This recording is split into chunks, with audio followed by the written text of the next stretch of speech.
ತಿರುವಣ್ಣಾಮಲೆಯಲ್ಲಿ ಅವರ ಆಶ್ರಮದಲ್ಲಿ ಉಳಿದೆ. 48 ದಿನ ಆಯಿತು. ನಿಮ್ಗೆ ಯಾರೋ ಒಬ್ಬರು ಸಂತರು ನೀವು ದಿನಗಿರಿ ಪ್ರದಕ್ಷಿಣೆ ಮಾಡಬೇಕಾದ್ರೆ ನೋಡಿದರೆ ಅವರು ನಿಮ್ಗೆ ಏನೋ ಒಂದು ಕೊಡ್ತಾರಂತೆ.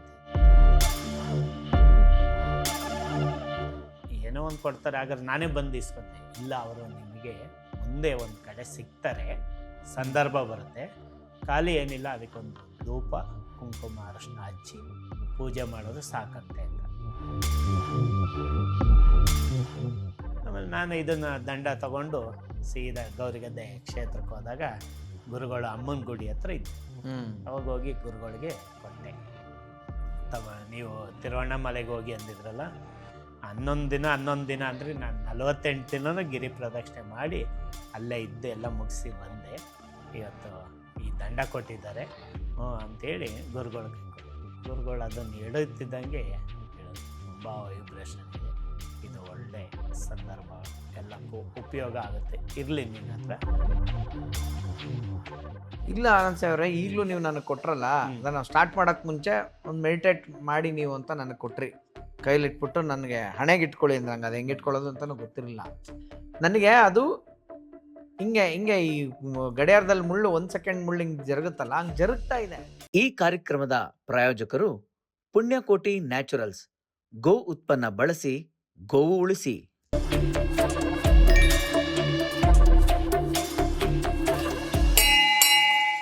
ಹಾಯ್, ಹಲೋ, ಎಲ್ರಿಗೂ ನಮಸ್ಕಾರ. ಮಾಸ್ಟರ್ ಆನಂದ್ ಸ್ಟುಡಿಯೋಸ್ ಯೂಟ್ಯೂಬ್ ಚಾನಲ್ಗೆ ನಿಮ್ಮೆಲ್ರಿಗೂ ಸ್ವಾಗತ, ಸುಸ್ವಾಗತ. ಎಂದಿನಂತೆ ನನ್ನ ವಾಹಿನಿ ನೀವು ಫಾಲೋ ಮಾಡೋದ್ರಿಂದ ನಿಮಗೆ ಸ್ವಲ್ಪ ಎಂಟರ್ಟೈನ್ಮೆಂಟ್, ಸ್ವಲ್ಪ ಎನ್ಲೈಟನ್ಮೆಂಟ್ ಎರಡೂ ಸಿಗಲಿ, ಇದು ಸಿಗಬೇಕು ಅನ್ನೋದೇ ನನ್ನ ಉದ್ದೇಶ ಅಂತ ಹೇಳ್ತಾ ಇವತ್ತಿನ ಈ ಒಂದು ವಿಶೇಷ ಸಂಚಿಕೆಗೆ ನಾವು ಕಾಲಿಡೋಣ. ನೋಡಿ, ಬಹಳ ವಿಚಿತ್ರ ವಿಸ್ಮಯ ವಿಚಾರಗಳು ಅಂತಂದರೆ ನಿಮ್ಮ ಹತ್ರ ನಾನು ಓಪನಾಗಿ ಶೇರ್ ಮಾಡ್ಕೊಳ್ಳೋಕೆ ಇಷ್ಟಪಡ್ತೀನಿ. ನನ್ನ ಎಷ್ಟೊಂದು ಜನ ಪ್ರಶ್ನೆ ಮಾಡ್ತಿರ್ತಾರೆ, ನೀವು ಹೆಂಗೆ ಎಪಿಸೋಡ್ನ ಡಿಸೈಡ್ ಮಾಡ್ತೀರಾ, ನೆಕ್ಸ್ಟು ನಿಮ್ಗೆ ಯಾರು ಗೆಸ್ಟು ಏನು ಅಂತೆಲ್ಲ ಕೇಳ್ತಾರೆ. ಇನ್ನು ಕೆಲವರು ಅವ್ರದ್ದೇ ಅಂತ ಕೆಲವು ಸಜೆಷನ್ಸು ಕೊಡ್ತಾರೆ, ಕಮೆಂಟ್ ಬಾಕ್ಸಲ್ಲೆಲ್ಲ ಇರುತ್ತೆ. ನಿಜವಾಗ್ಲೂ ನಿಮಗೆ ಪ್ರಮಾಣವಾಗಿ ಹೇಳ್ತೀನಿ, ನಾನು ಏನು ಪ್ಲ್ಯಾನ್ ಮಾಡೋಕ್ಕೆ ಆಗ್ತಾ ಇಲ್ಲ. ಯಾಕಂದರೆ ನನ್ನ ಪಾಡ್ಕಾಸ್ಟು ಅಥವಾ ಅದು ಹೋಗ್ತಾ ಇರೋ ವಿಷಯ, ಅದು ತೊಗೊತಾ ಇರ್ತಕ್ಕಂಥ ದಿಕ್ಕು ಇದನ್ನೆಲ್ಲ ನೋಡಿದ್ರೆ ಏನು ನನ್ನ ಕಂಟ್ರೋಲ್ ಇಲ್ಲ ಅನ್ನಿಸ್ತಾ ಇದೆ. ನಾನು ಯಾರನ್ನೂ ಸೆಲೆಕ್ಟ್ ಮಾಡೋಕ್ಕಾಗಲ್ಲ, ನಾನೇನು ಥಿಂಕ್ ಮಾಡೋಕ್ಕಾಗಲ್ಲ, ನಾನೇನೋ ಅಂದ್ಕೊತೀನಿ, ಇನ್ನೇನು ಆಗುತ್ತೆ. ಕೊನೆಗೆ ನೋಡಿದಾಗ ಯಾಕೆ ಇವತ್ತು ಇವ್ರದ್ದು ಇಂಟರ್ವ್ಯೂ ಮಾಡ್ತಾ ಇದ್ದೀನಿ ಅಂತ ನೋಡಿದಾಗ ಅಲ್ಲೊಂದು ನನಗೆ ಮೆಸೇಜ್ ಸಿಗುತ್ತೆ. ಆ ಮೆಸೇಜಲ್ಲಿ ನನಗೆ ಅರ್ಥ ಆಗುತ್ತೆ, ಓಹೋ ಅದಕ್ಕೋಸ್ಕರನೇ ಇದಿತ್ತೇನೋ, ಅದಕ್ಕೋಸ್ಕರ ಇದಾಗಬೇಕಾಗಿತ್ತು ಅಂತ.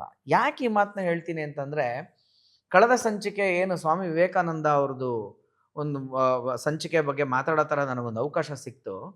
ನಾನು ತುಂಬ ಯೋಚನೆ ಮಾಡ್ತಿದ್ದೆ, ಹೆಂಗೆ ಏನು ವಿಶೇಷ ಅಂತ. ನೋಡಿ, ಮೈಸೂರು ಆಶ್ರಮ ಅದು 100ನೇ ವರ್ಷಕ್ಕೆ ಕಾಲಿಡ್ತಾ ಇರ್ತಕ್ಕಂಥದ್ದು, ಸ್ವಾಮಿ ವಿವೇಕಾನಂದ ರಾಮಕೃಷ್ಣ ಆಶ್ರಮ.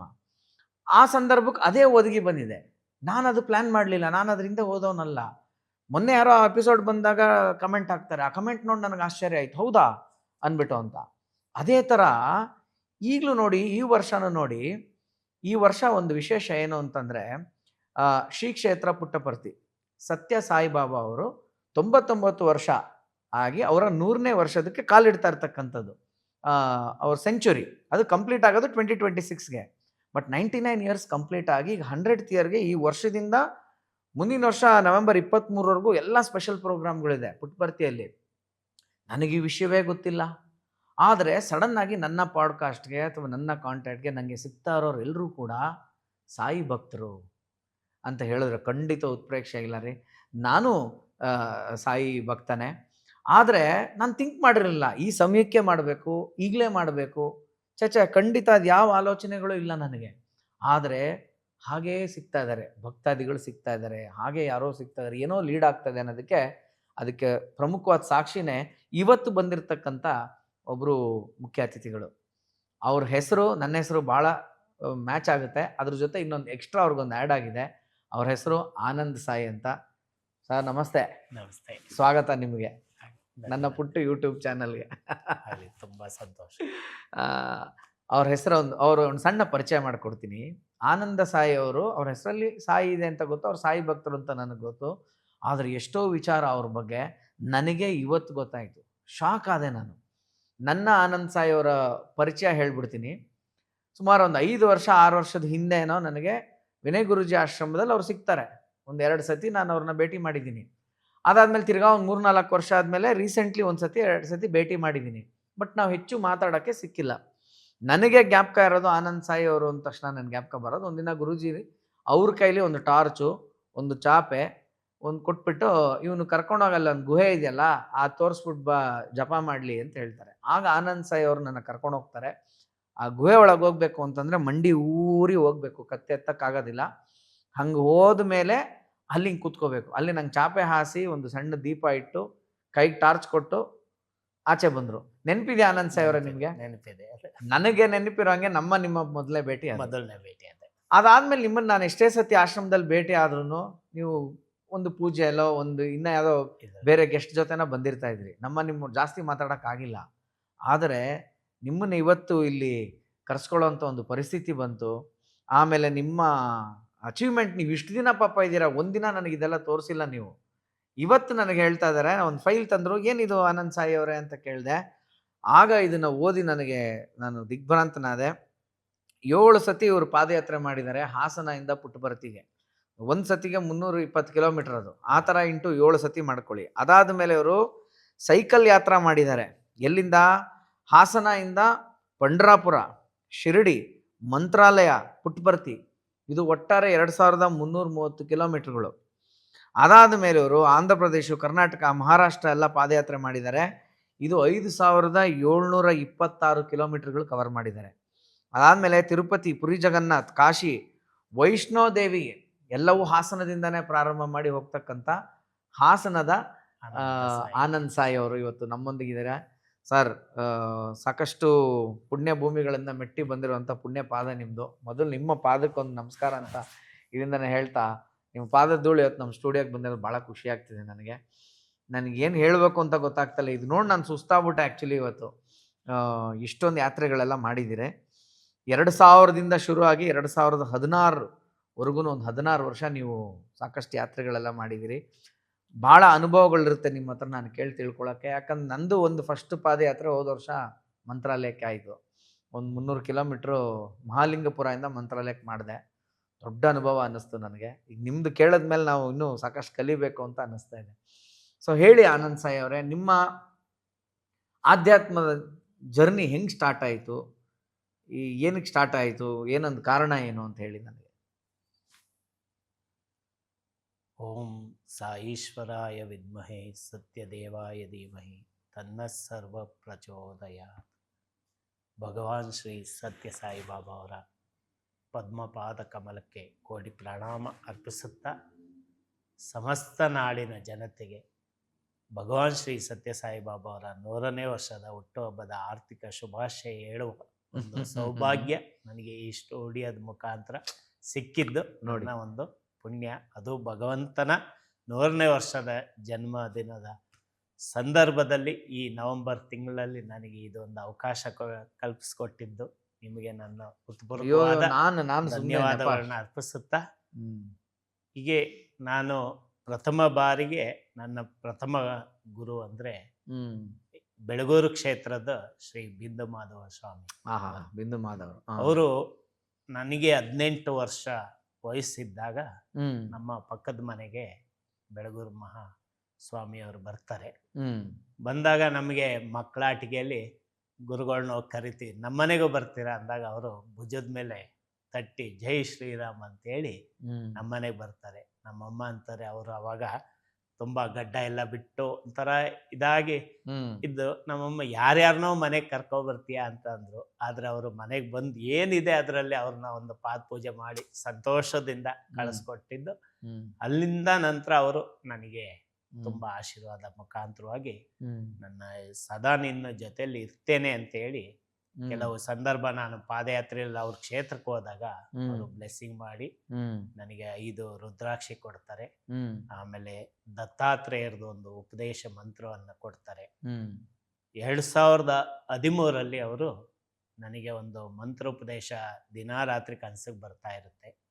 ಆಗ ನನ್ನ ಇನ್ನೊಬ್ರು ಗುರುಗಳು ವಾಸುದೇವ ಸ್ವರೂಪಾನಂದರು ಅಂತೇಳಿ ಮೈಸೂರಲ್ಲಿ ಇರ್ತಾರೆ. ಅವ್ರನ್ನ ಆ ಕ್ಷೇತ್ರಕ್ಕೆ ಕರ್ಕೊಂಡು ಹೋಗೋಕ್ಕೆ ಒಂದು ಅವಕಾಶ ಸಿಗುತ್ತೆ. ಸಿಕ್ಕಿದಾಗ ಬೆಳಗೂರು ಗುರುಗಳು ಬೆಂಗಳೂರಲ್ಲಿ ಇರ್ತಾರೆ. ನಾನು ಈತ ವಿಚಾರ ಹೇಳ್ತಾರೆ. ಒಬ್ಬರು ವಾಸುದೇವ ಸ್ವರೂಪಾನಂದ ಸರಸ್ವತಿ ಅವರು ಬಂದಿದ್ದಾರೆ ಅಂದಾಗ ಅವರು ಬೆಂಗಳೂರಿಂದನೇ ಅವರು ಒಂದು ಫೋನ್ ಮಾಡಿ ಹೇಳ್ತಾರೆ, ಅವ್ರದ್ದು ನಂದು 25 ವರ್ಷದ ಸಂಬಂಧ, ಇವಾಗ ಭೇಟಿ ಆಗ್ತಾ ಇದ್ದೀವಿ, ಅವ್ರನ್ನ ಕಳಿಸ್ಬೇಡಿ, ಅವ್ರಿಗೆಲ್ಲ ವ್ಯವಸ್ಥೆ ಮಾಡಿ ಆಶ್ರಮದಲ್ಲಿ ವ್ಯವಸ್ಥೆ ಮಾಡಿ ಇರಿ, ನಾನು ಸಂಜೆ ಅಷ್ಟೊತ್ತಿಗೆ ಬರ್ತೀನಿ ಅಂತಾರೆ. ಸಂಜೆ 5 ಗಂಟೆಗೆ ಬಂದಾಗ ಅವ್ರಿಗೆ ತುಂಬ ಆದ್ಯತೆ ಎಲ್ಲನೂ ಮಾಡಿ ಉಪಚಾರ ಎಲ್ಲ ಮಾಡಿದ ನಂತರ ಗುರುಗಳಿಗೆ ನಾನು ಹೋಗಿ ಒಂದು ನಮಸ್ಕಾರ ಮಾಡೋ ಒಂದು ಅವಕಾಶ ಸಿಕ್ಕಿದಾಗ ಗುರುಗಳಿಗೆ ನಾನು ಬಾಯ್ಬಿಟ್ಟು ಕೇಳ್ತೀನಿ, ನೀವು ದಿನಾ ರಾತ್ರಿ ಬಂದು ಕನ್ಸಲ್ಲಿ ನನಗೆ ಒಂದು ಮಂತ್ರೋಪದೇಶ ಕೊಡ್ತೀರಾ, ಆದರೆ ಅದು ನನಗೆ ಜ್ಞಾಪನ ಬರ್ತಾ ಇರಲ್ಲ, ಅದಕ್ಕೆ ಯಾಕೆ ಯೋಚನೆ ಮಾಡ್ತೀವಿ, ಈಗಲೇ ಕೊಡ್ತೀನಿ ಅಂತ ಹೇಳಿ ಒಂದು ಬಕೀಟಲ್ಲಿ ವಿಭೂತಿ ತಗೊಂಡು ತಲೆಗೆಲ್ಲ ಸೌರಿ ಆಮೇಲೆ ದತ್ತನ ವಿಗ್ರಹದಲ್ಲಿದ್ದಂಥ ಒಂದು ರುದ್ರಾಕ್ಷಿ ಮಾಲೆನ ತೆಗೆದವರು ನನ್ನ ಕೊಳ್ಳಗಾಕಿ ಹೊತ್ತು ದತ್ತ ಉಪದೇಶ ಕೊಡ್ತಾರೆ. ಆ ಉಪದೇಶ ಕೊಟ್ಟು ನಂತರ ತಿರುಗಿ ಮತ್ತೆ ಅವರು ನೋಡಿ ನಗಾಡ್ತಿದ್ದಾಗ ಅವ್ರು ಅಂತಾರೆ, ನೀನು ಟೈಮ್ ಬಂತು, ನೀನು ಹೊರಡಬೇಕು, ಇವೆಲ್ಲ ಬಿಟ್ಟು ಲೌಕಿಕ ಎಲ್ಲ ಬಿಟ್ಟು ಹೊರಡಬೇಕು ಅಂತ.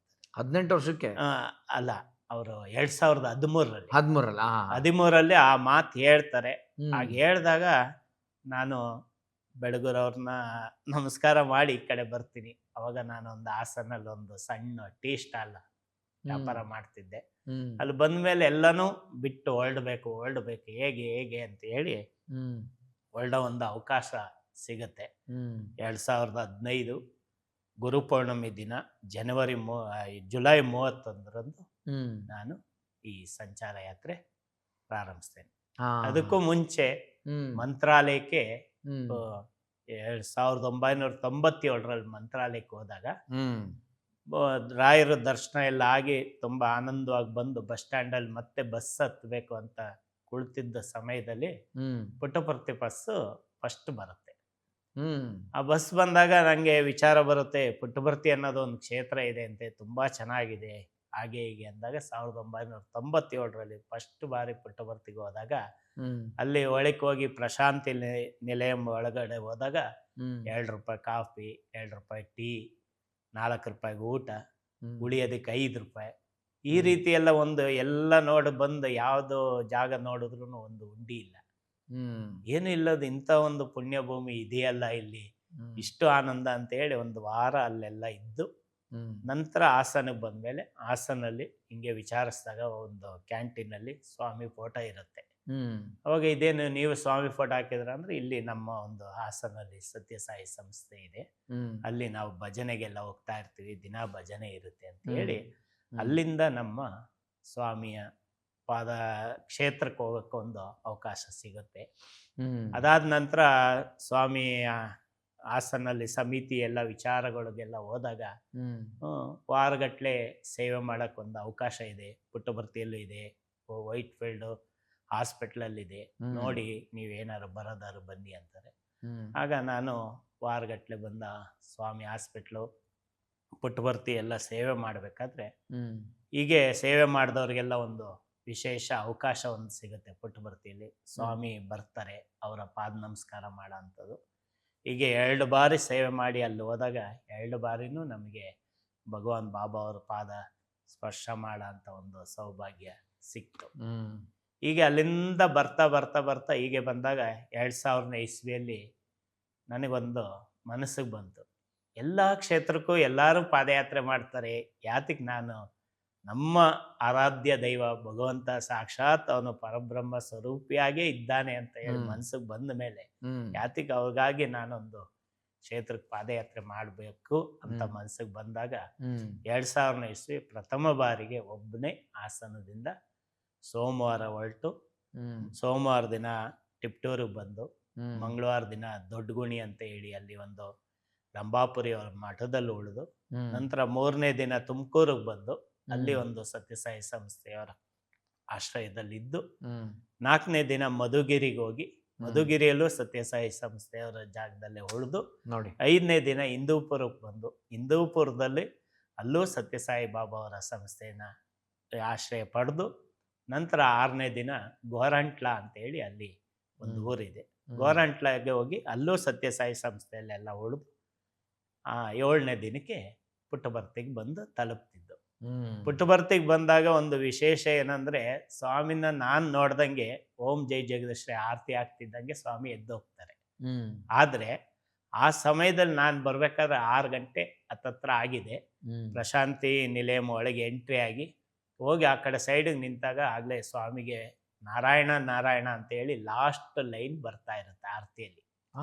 ಆದ್ರೆ ಸ್ವಾಮಿ ನಮ್ಮ ಒಂದು ಸಂಕಲ್ಪ ಇರುತ್ತೆ, ಸ್ವಾಮಿ ದರ್ಶನ ಮಾಡಿ ಒಳಗಡೆ ಹೋಗಿ ಒಂದು ರೂಮ್ ತಗೊಂಡು ಹಾಲ್ ತಗೊಂಡು ಉಳಿಬೇಕು ಅಂತ. ಇನ್ನು ಸ್ವಾಮಿ ದರ್ಶನ ನಮಗಾಗಿ ಸ್ವಾಮಿ ಹೇಗೆ ಕಾಯ್ತಿರ್ತಾರೆ ಅಂದ್ರೆ ನನ್ನ ಅನುಭವ, ನಾನು ಹೋಗಲ್ಲಿ ನಿಂತಾಗ ಒಬ್ರು ಕಾಲೆಲ್ಲ ಊದಿರುತ್ತೆ, ಸೇವಾದಳದವ್ರು ಸೈಡಿಗೆ ನಿಲ್ಲಿಸ್ತಾರೆ, ಬಾಬಂಗೆ ಆರತಿ ಎಲ್ಲ ಆಗಿ ಇನ್ನೇನು ಬಾಬಾ ಹೊರಡೋ ಟೈಮಲ್ಲಿ ತಿರುಗಿ ಮತ್ತೆ ಗಣೇಶ್ ಸ್ಟ್ಯಾಚ್ ಕಡೆಗೆ 2 ಕೈ ಎತ್ತಿ ಆಶೀರ್ವಾದ ಮಾಡ್ತಾರೆ. ಅವಾಗ ನಾವು ಸ್ವಾಮಿ ದರ್ಶನ ಆಯ್ತು ಅಂತ ಹೇಳಿ ಆಮೇಲೆ ನಾವು ರೂಮ್ ಎಲ್ಲ ತಗೊಂಡು ಅಲ್ಲಿ ಉಳಿದು ಹೀಗೆ ಸ್ವಾಮಿದು ನಮಗೂ ಅವ್ರಿಗೂ ಒಂದು ಸಂಬಂಧ ಬೆಳೀತಾ ಬರುತ್ತೆ. ಭಗವಂತ ನಮ್ಮನ್ನ ಹತ್ತತ್ರ ಕರ್ಕೊಂಡು ಹೋಗ್ತಾ ಇರ್ತಾರೆ. ಹೀಗೆ ಒಂದ್ಸಾರಿ 2011ರಲ್ಲಿ ಸ್ವಾಮಿ ತುಂಬಾ ಚಿಂತಾಜನಕವಾಗಿದ್ದಾರೆ, ಹಾಸ್ಪಿಟ್ಲಲ್ಲಿ ಇದ್ದಾರೆ, ಅವ್ರನ್ನ ನೋಡೋದಕ್ಕೆ ಯಾರಿಗೂ ಬಿಡ್ತಾ ಇಲ್ಲ ಅಂದಾಗ ನನಗೆ ಒಂದು ಹಾಸನಲ್ಲಿ ಒಂದು 6-7 ತಿಂಗಳು ಸತ್ಯಸಾಯಿ ಮಂದಿರದಲ್ಲಿ ಬೆಳಗ್ಗೆ ಹೊತ್ತು ಪೂಜೆ ಮಾಡೋ ಒಂದು ಅವಕಾಶ ಸಿಕ್ಕಿರುತ್ತೆ. ಆ ಪೂಜೆ ಮಾಡೋ ಸಮಯದಲ್ಲಿ ನಾನು ಅವತ್ತಿನ ದಿನ ಸ್ವಾಮಿಗೆ ಕೇಳ್ತೀನಿ, ನಾನು ನಡ್ಕೊಂಡು ಬರ್ತೀನಿ, ನೀನು ದರ್ಶನ ಕೊಡ್ತೀಯಾ ಅಂತ.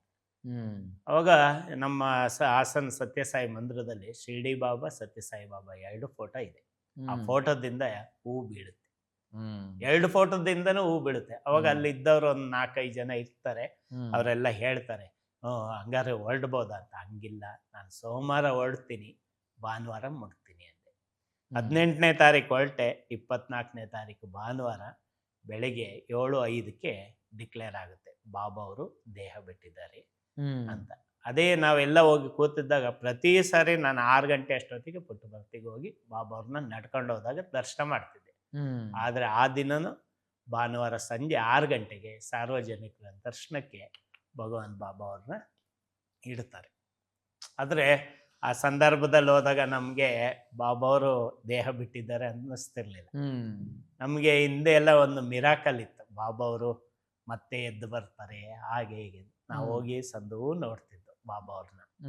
ಆದ್ರೆ ಬಾಬಾ ಅವರು ಪ್ರಶಾಂತವಾಗಿ ಆ ಕ್ಷೇತ್ರದಲ್ಲಿ ಭಜನೆ ನಡೀತಾ ಇದೆ, ಎಲ್ಲಾ ನಡೀತಾ ಇದೆ. ಸ್ವಾಮಿನ ನೋಡಕ್ಕೆ ಎಲ್ಲಾ ದೇಶ ವಿದೇಶಗಳಿಂದ ಎಲ್ಲ ಬರ್ತಿದ್ದಾರೆ, ಎಲ್ಲಾರ ಕಣ್ಣಲ್ಲೂ ನೀರೇ, ಸ್ವಾಮಿ ಇವತ್ತಲ್ಲ ನಾಳೆ ಎದ್ದು ಬರ್ಬೋದು, ಇವತ್ತಲ್ಲ ನಾಳೆ ಎದ್ದು ಬರ್ಬೋದು ಅಂತ. ಆದ್ರೆ ಈಗಲೂ ಸ್ವಾಮಿ ನಮ್ಮೆಲ್ಲರ ಜೊತೆಲಿ ಇದ್ದಾರೆ. ಸ್ವಾಮಿಯ ಅನುಗ್ರಹ ತುಂಬಾ ಇದೆ. ನಾನೇನಾದ್ರೂ ಮನಸ್ಸಿನಲ್ಲಿ ಸ್ವಲ್ಪ ಬೇಜಾರು ಮಾಡ್ಕೊಂಡಾಗ ಸ್ವಾಮಿ ರಾತ್ರಿ ಕನ್ಸಿಗೆ ಬರ್ತಿದ್ರು, ಕನ್ಸಿಗೆ ಬಂದು ಕೈ ಹಿಡ್ಕೊಂಡು ಹೋಗೋದು, ಇದೆಲ್ಲ ಮಾಡೋದೆಲ್ಲ ಹೀಗೆ ಆಗ್ತಿತ್ತು. ನಿಮ್ಮ ಇವಾಗ ನನಗೆ ಈ ಸ್ಟೋರಿನ ಇಲ್ಲಿಗೆ ಕೇಳೋದಾದ್ರೆ, ಅಂದ್ರೆ ನೀವು 11ರಲ್ಲಿ ಪಾದಯಾತ್ರೆ ಮುಗಿಸಿದ್ದೇನೆ ಅವ್ರ ದೇಹ ಬಿಟ್ಟಿದ್ದು ಅಂತ. ಬಟ್ ನೀವು ಅಂದ್ರೆ ಅನಾರೋಗ್ಯವಾಗಿದ್ದಾರೆ ನೋಡೋಣ ಅಂತ ಹೋಗಿದ್ದೀರಾ ಅಷ್ಟೇ ಅಲ್ವಾ ಪಾಪ? ಅದೇ ದಿನ ಹಂಗಾಗಿದೆ. ಆ ದಿನ ನನಗೆ ದರ್ಶನ ಕೊಡ್ಬೇಕು ಅಂತ ಅನ್ಕೊಂಡಾಗ ಆ ದಿನನೇ ದರ್ಶನ ಕೊಡ್ತಾರೆ ನೋಡಿ. ಗುರುವಾರ ಏನಾದ್ರೂ ದರ್ಶನ ಕೊಟ್ಟಿದ್ರೆ ನನ್ನ ಪಾದಯಾತ್ರೆ ಬಂದಾಗ್ತಿತ್ತು. ಡಿಕ್ಲೇರ್ ಆಗಿದ್ರೆ ಅವ್ರು ದೇಹ ಬಿಟ್ಟಿದ್ದಾರೆ ಅಂದ್ರೆ ನಾವೆಲ್ಲಾನು ನಿಲ್ಲಿಸ್ಬಿಟ್ಟು ಓಡೋಗ್ಬೇಕಾಯ್ತು. ಆದ್ರೆ ಭಗವಂತ ಕಲಿಯುಗದಲ್ಲಿ ಈ ಅವತಾರ ಒಂದು ಸಂಪೂರ್ಣ ನನ್ನ 7 ಸಾರಿ ಪಾದಯಾತ್ರೆನು ಪೂರ್ಣವಾಗ್ಲಿ ಅಂತ ಹೇಳಿ ಸ್ವಾಮಿ ಆ ದಿನನೇ ನಮಗೆ ಪಾಪ ನೋಡಿ ಅರ್ಥ ಆಗುತ್ತೆ ದೂರದಿಂದ. ಪ್ರತಿಯೊಬ್ಬರದ್ದು ಸದಾ ಅವರು ನೋಡ್ತಿದ್ರು ಅನ್ನಕ್ಕೆ ಇದೊಂದು ನನ್ನ ಸಣ್ಣ ಉದಾಹರಣೆ. ಖಂಡಿತ. ಹಾಗಾಗಿ ನಿಮ್ಮ ಹೆಸರು ನೀವು ಸಾಯಿ ಅಂತ ಯಾವಾಗ ಸೇರಿಸ್ಕೊಂಡು? ಸಾಯಿ 97ರಿಂದ. 97ರಿಂದನೇನಾ? ಅಲ್ಲಿಗೆ ಬಂದ ಮೇಲಿಂದ ಎಲ್ಲಾರು ಹೇಳ್ತಿದ್ರು ಸಾಯಿ ಆನಂದ್ ಅಂತ ಇಟ್ಕೋ. ಇಲ್ಲ, ಆನಂದದಲ್ಲಿ ಸಾಯಿ ಇರ್ಬೇಕು, ಎಲ್ಲಾರ ಆನಂದದಲ್ಲೂ ಸಾಯಿ ಇರ್ಬೇಕು ಅನ್ನೋ ಒಂದು ಉದ್ದೇಶದಿಂದ ಆನಂದ್. ಅದೇ ನಿಮ್ಮ ಹೆಸರು ಫುಲ್ HV ಅಲ್ವಾ? H ಅಂದ್ರೆ ಹಾಸನ, ವೆಂಕಟರಾಮ ಅಂತ. ವೆಂಕಟರಾಮ್ ನಿಮ್ ತಂದೆ ಹೆಸರು? ತಂದೆ ಹೆಸರು.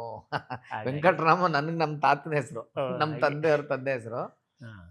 ನೋಡಿ ನಿಮ್ಮಲ್ಲಿ ಒಂದು H ಅಂತ ಇನಿಷಿಯಲ್ ಇದೆ, ನಂದು H ಆನಂದೆ, ನಮ್ಮ ತಂದೆ ಹೆಸರು ಹರಿಹರನ್ನು. ನೀವು HV ಆನಂದ್ ಸಾಯಿ, ನಾನು H ಆನಂದ್. ಈ ರೀತಿ ನೋಡಿ ಏನೋ ಒಂದು ನಮ್ಮ ಎಲ್ಲ ಒಂದು ಅನುಭವಗಳು ಆಯ್ತಾ ಬಂತು, ಖುಷಿ ಆಗುತ್ತೆ. ಆಮೇಲೆ ಸೈಕಲ್ ಇದು ಮಾಡ್ಬೇಕು ಅಂತ ಯಾಕೆ ಸೈಕಲ್ ಅಲ್ಲಿ ಅಂದ್ರೆ ಒಂದ್ಸರಿ ನಾನು ಒಂದು ಹಾಸನ್ ಪಬ್ಲಿಕ್ ಸ್ಕೂಲ್ ಅಂತ ಅಲ್ಲಿ ಒಂದು ಅಟೆಂಡರ್ ಆಗಿ ವರ್ಕ್ ಮಾಡ್ತಿದ್ದೆ. ಹ್ಮ್ ಸೈಕಲ್ಲು ಸಣ್ಣದ್ರಲ್ಲಿ ಕಲ್ತಿದ್ದೆ. ಹ್ಮ್ ಆದ್ರೆ ಅಲ್ಲಿ ಒಬ್ಬ ಒಂದಿನ ಅವರು ನಮ್ಮ ಎಕ್ಸ್ ಎಂ ಪಿ ಜವರೇಗೌಡರು ಮಿಸ್ಸಸ್ ಅವ್ರ ಮಗ ಓಡಿಸ್ತಿದ್ದೆ ಸೈಕಲ್ ನನಗೆ ಕೊಡ್ತಾರೆ. ಹ್ಮ್ ಆನಂದ್ ಸಾಯಿ, ನೀವು ದಿನ ನಡ್ಕೊಂಡು ಓಡಾಡೋದು ನನ್ಗೆ ನೋಡೋಕ್ಕಾಗಲ್ಲ, ನೀವು ಸೈಕಲಲ್ಲಿ ಬನ್ನಿ. ಸೈಕಲ್ ಹೊಡಿಯಕ್ಕೆ ಬರ್ತಾ ಇಲ್ಲ. ಹ್ಮ್ ಆಗ ಸೈಕಲ್ ಕೊಟ್ರು. ಸೈಕಲ್ ಕೊಟ್ಮೇಲೆ ಅದು ಅವರು ಮೇಡಮ್ ಹೇಳ್ತಾ ಇದ್ರು, ನೀನು ಹತ್ಬಿಟ್ಟು ಹೋಗು ಅಂತ. ನಾನು ಇಲ್ಲ ಅಂತ ಅವ್ರ ಮುಂದೆ ಹತ್ತಿದ್ರೆ ಇಳಿಯಕ್ ಬರಲ್ಲ ಅಂತೇಳಿ ತಳ್ಕೊಂಡು ಬಂದೆ. ಬಂದಾದ ನಂತರ ನಮ್ಮ ಸ್ಕೂಲಲ್ಲಿ ಇನ್ನೊಬ್ರು ವಾಚ್ಮ್ಯಾನ್ ಇದ್ರು, ರಂಗನಾಥ್ ಅಂತ. ಅವ್ರ ಕೈಲಿ ರಂಗಸ್ವಾಮಿ ಅಂತ, ಅವ್ರ ಕೈಲಿ ನಾನು ಹೇಳಿಸ್ಕೊಂಡೆ ಸ್ಕೂಲ್ ಗ್ರೌಂಡಲ್ಲೇ. ಅವರು 1 ವಾರ ಸೈಕಲ್ ಹೇಳ್ಕೊಟ್ರು. ಈ ಆನಂದ್ ಸಾಯಿ ದಿನ ಕಲಿಯೋದಿಲ್ಲ ಅಂತೇಳಿ ಒಂದಿನ ಗೇಟ್ ತೆಗೆದು ಬಿಟ್ರು. ಇಳಿಯಕ್ ಬರಲ್ಲ, ಸೀದಾ ಹೊಡ್ಕೊಂಡು ಹೋಗಿ ಒಂದು 10 ಕಿಲೋಮೀಟ್ರ್ ಹೋದೆ. 10 ಕಿಲೋಮೀಟ್ರ್ ಹೋದ್ಮೇಲೆ ಅಲ್ಲಿ ಇಳ್ಸಕ್ ಸ್ಟಾಪ್ ಇಲ್ಲದೆ ಒಂದಿನ ಬಿದ್ದೆ.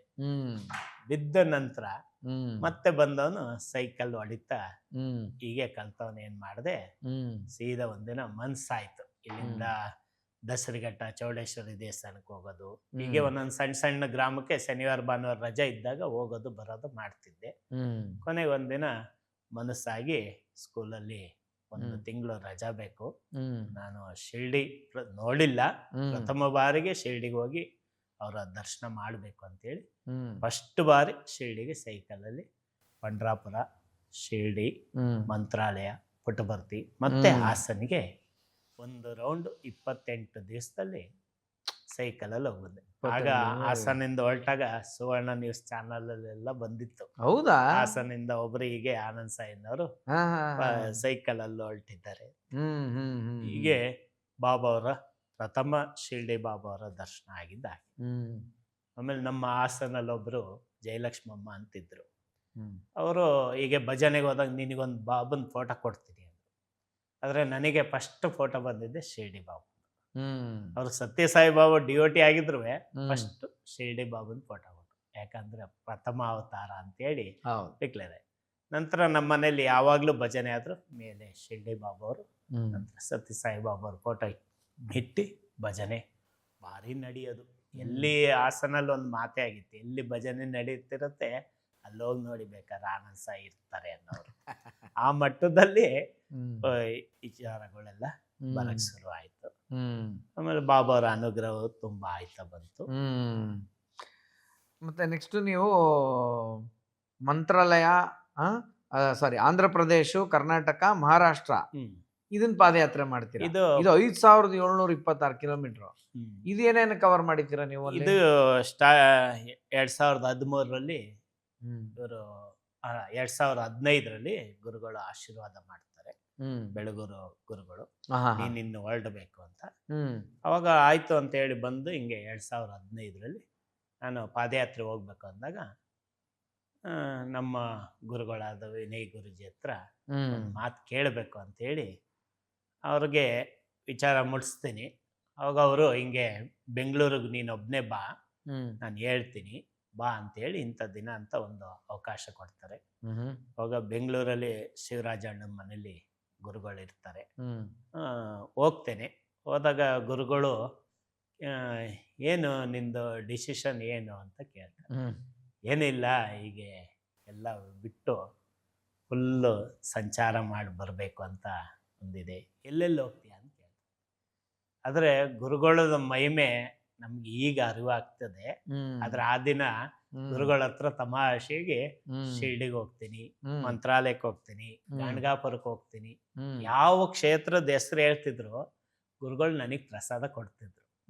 ತಗೋ ಇದು ಮಂತ್ರಾಲಯದು, ಇದು ಗಾಣಗಾಪುರದ್ದು, ಎಲ್ಲ ನಾನು ಯಾವ ಊರು ಹೇಳ್ತಿದ್ನೋ ಅಷ್ಟ್ರದ್ದು ಪ್ರಸಾದ ಅವರು ನನಗೆ ಕೊಡ್ತಿದ್ರು. ಆದ್ರೆ ಎಲ್ಲ ಕ್ಷೇತ್ರವು ನನ್ನಲ್ಲೇ ಇದೆ ಅಂತ ನಮ್ಗೆ ಅರಿವಾಗ್ಲಿಲ್ಲ. ಆಗ ಗುರುಗಳೆಲ್ಲ ಕೊಟ್ಟರು. ಆಯ್ತು ಸಂತೋಷ ಅಂತೇಳಿ ಒಂದು 3000 ರೂಪಾಯಿ ದುಡ್ಡು ಕೊಡಕ್ಕೆ ಬರ್ತಾರೆ ಗುರುಗಳು.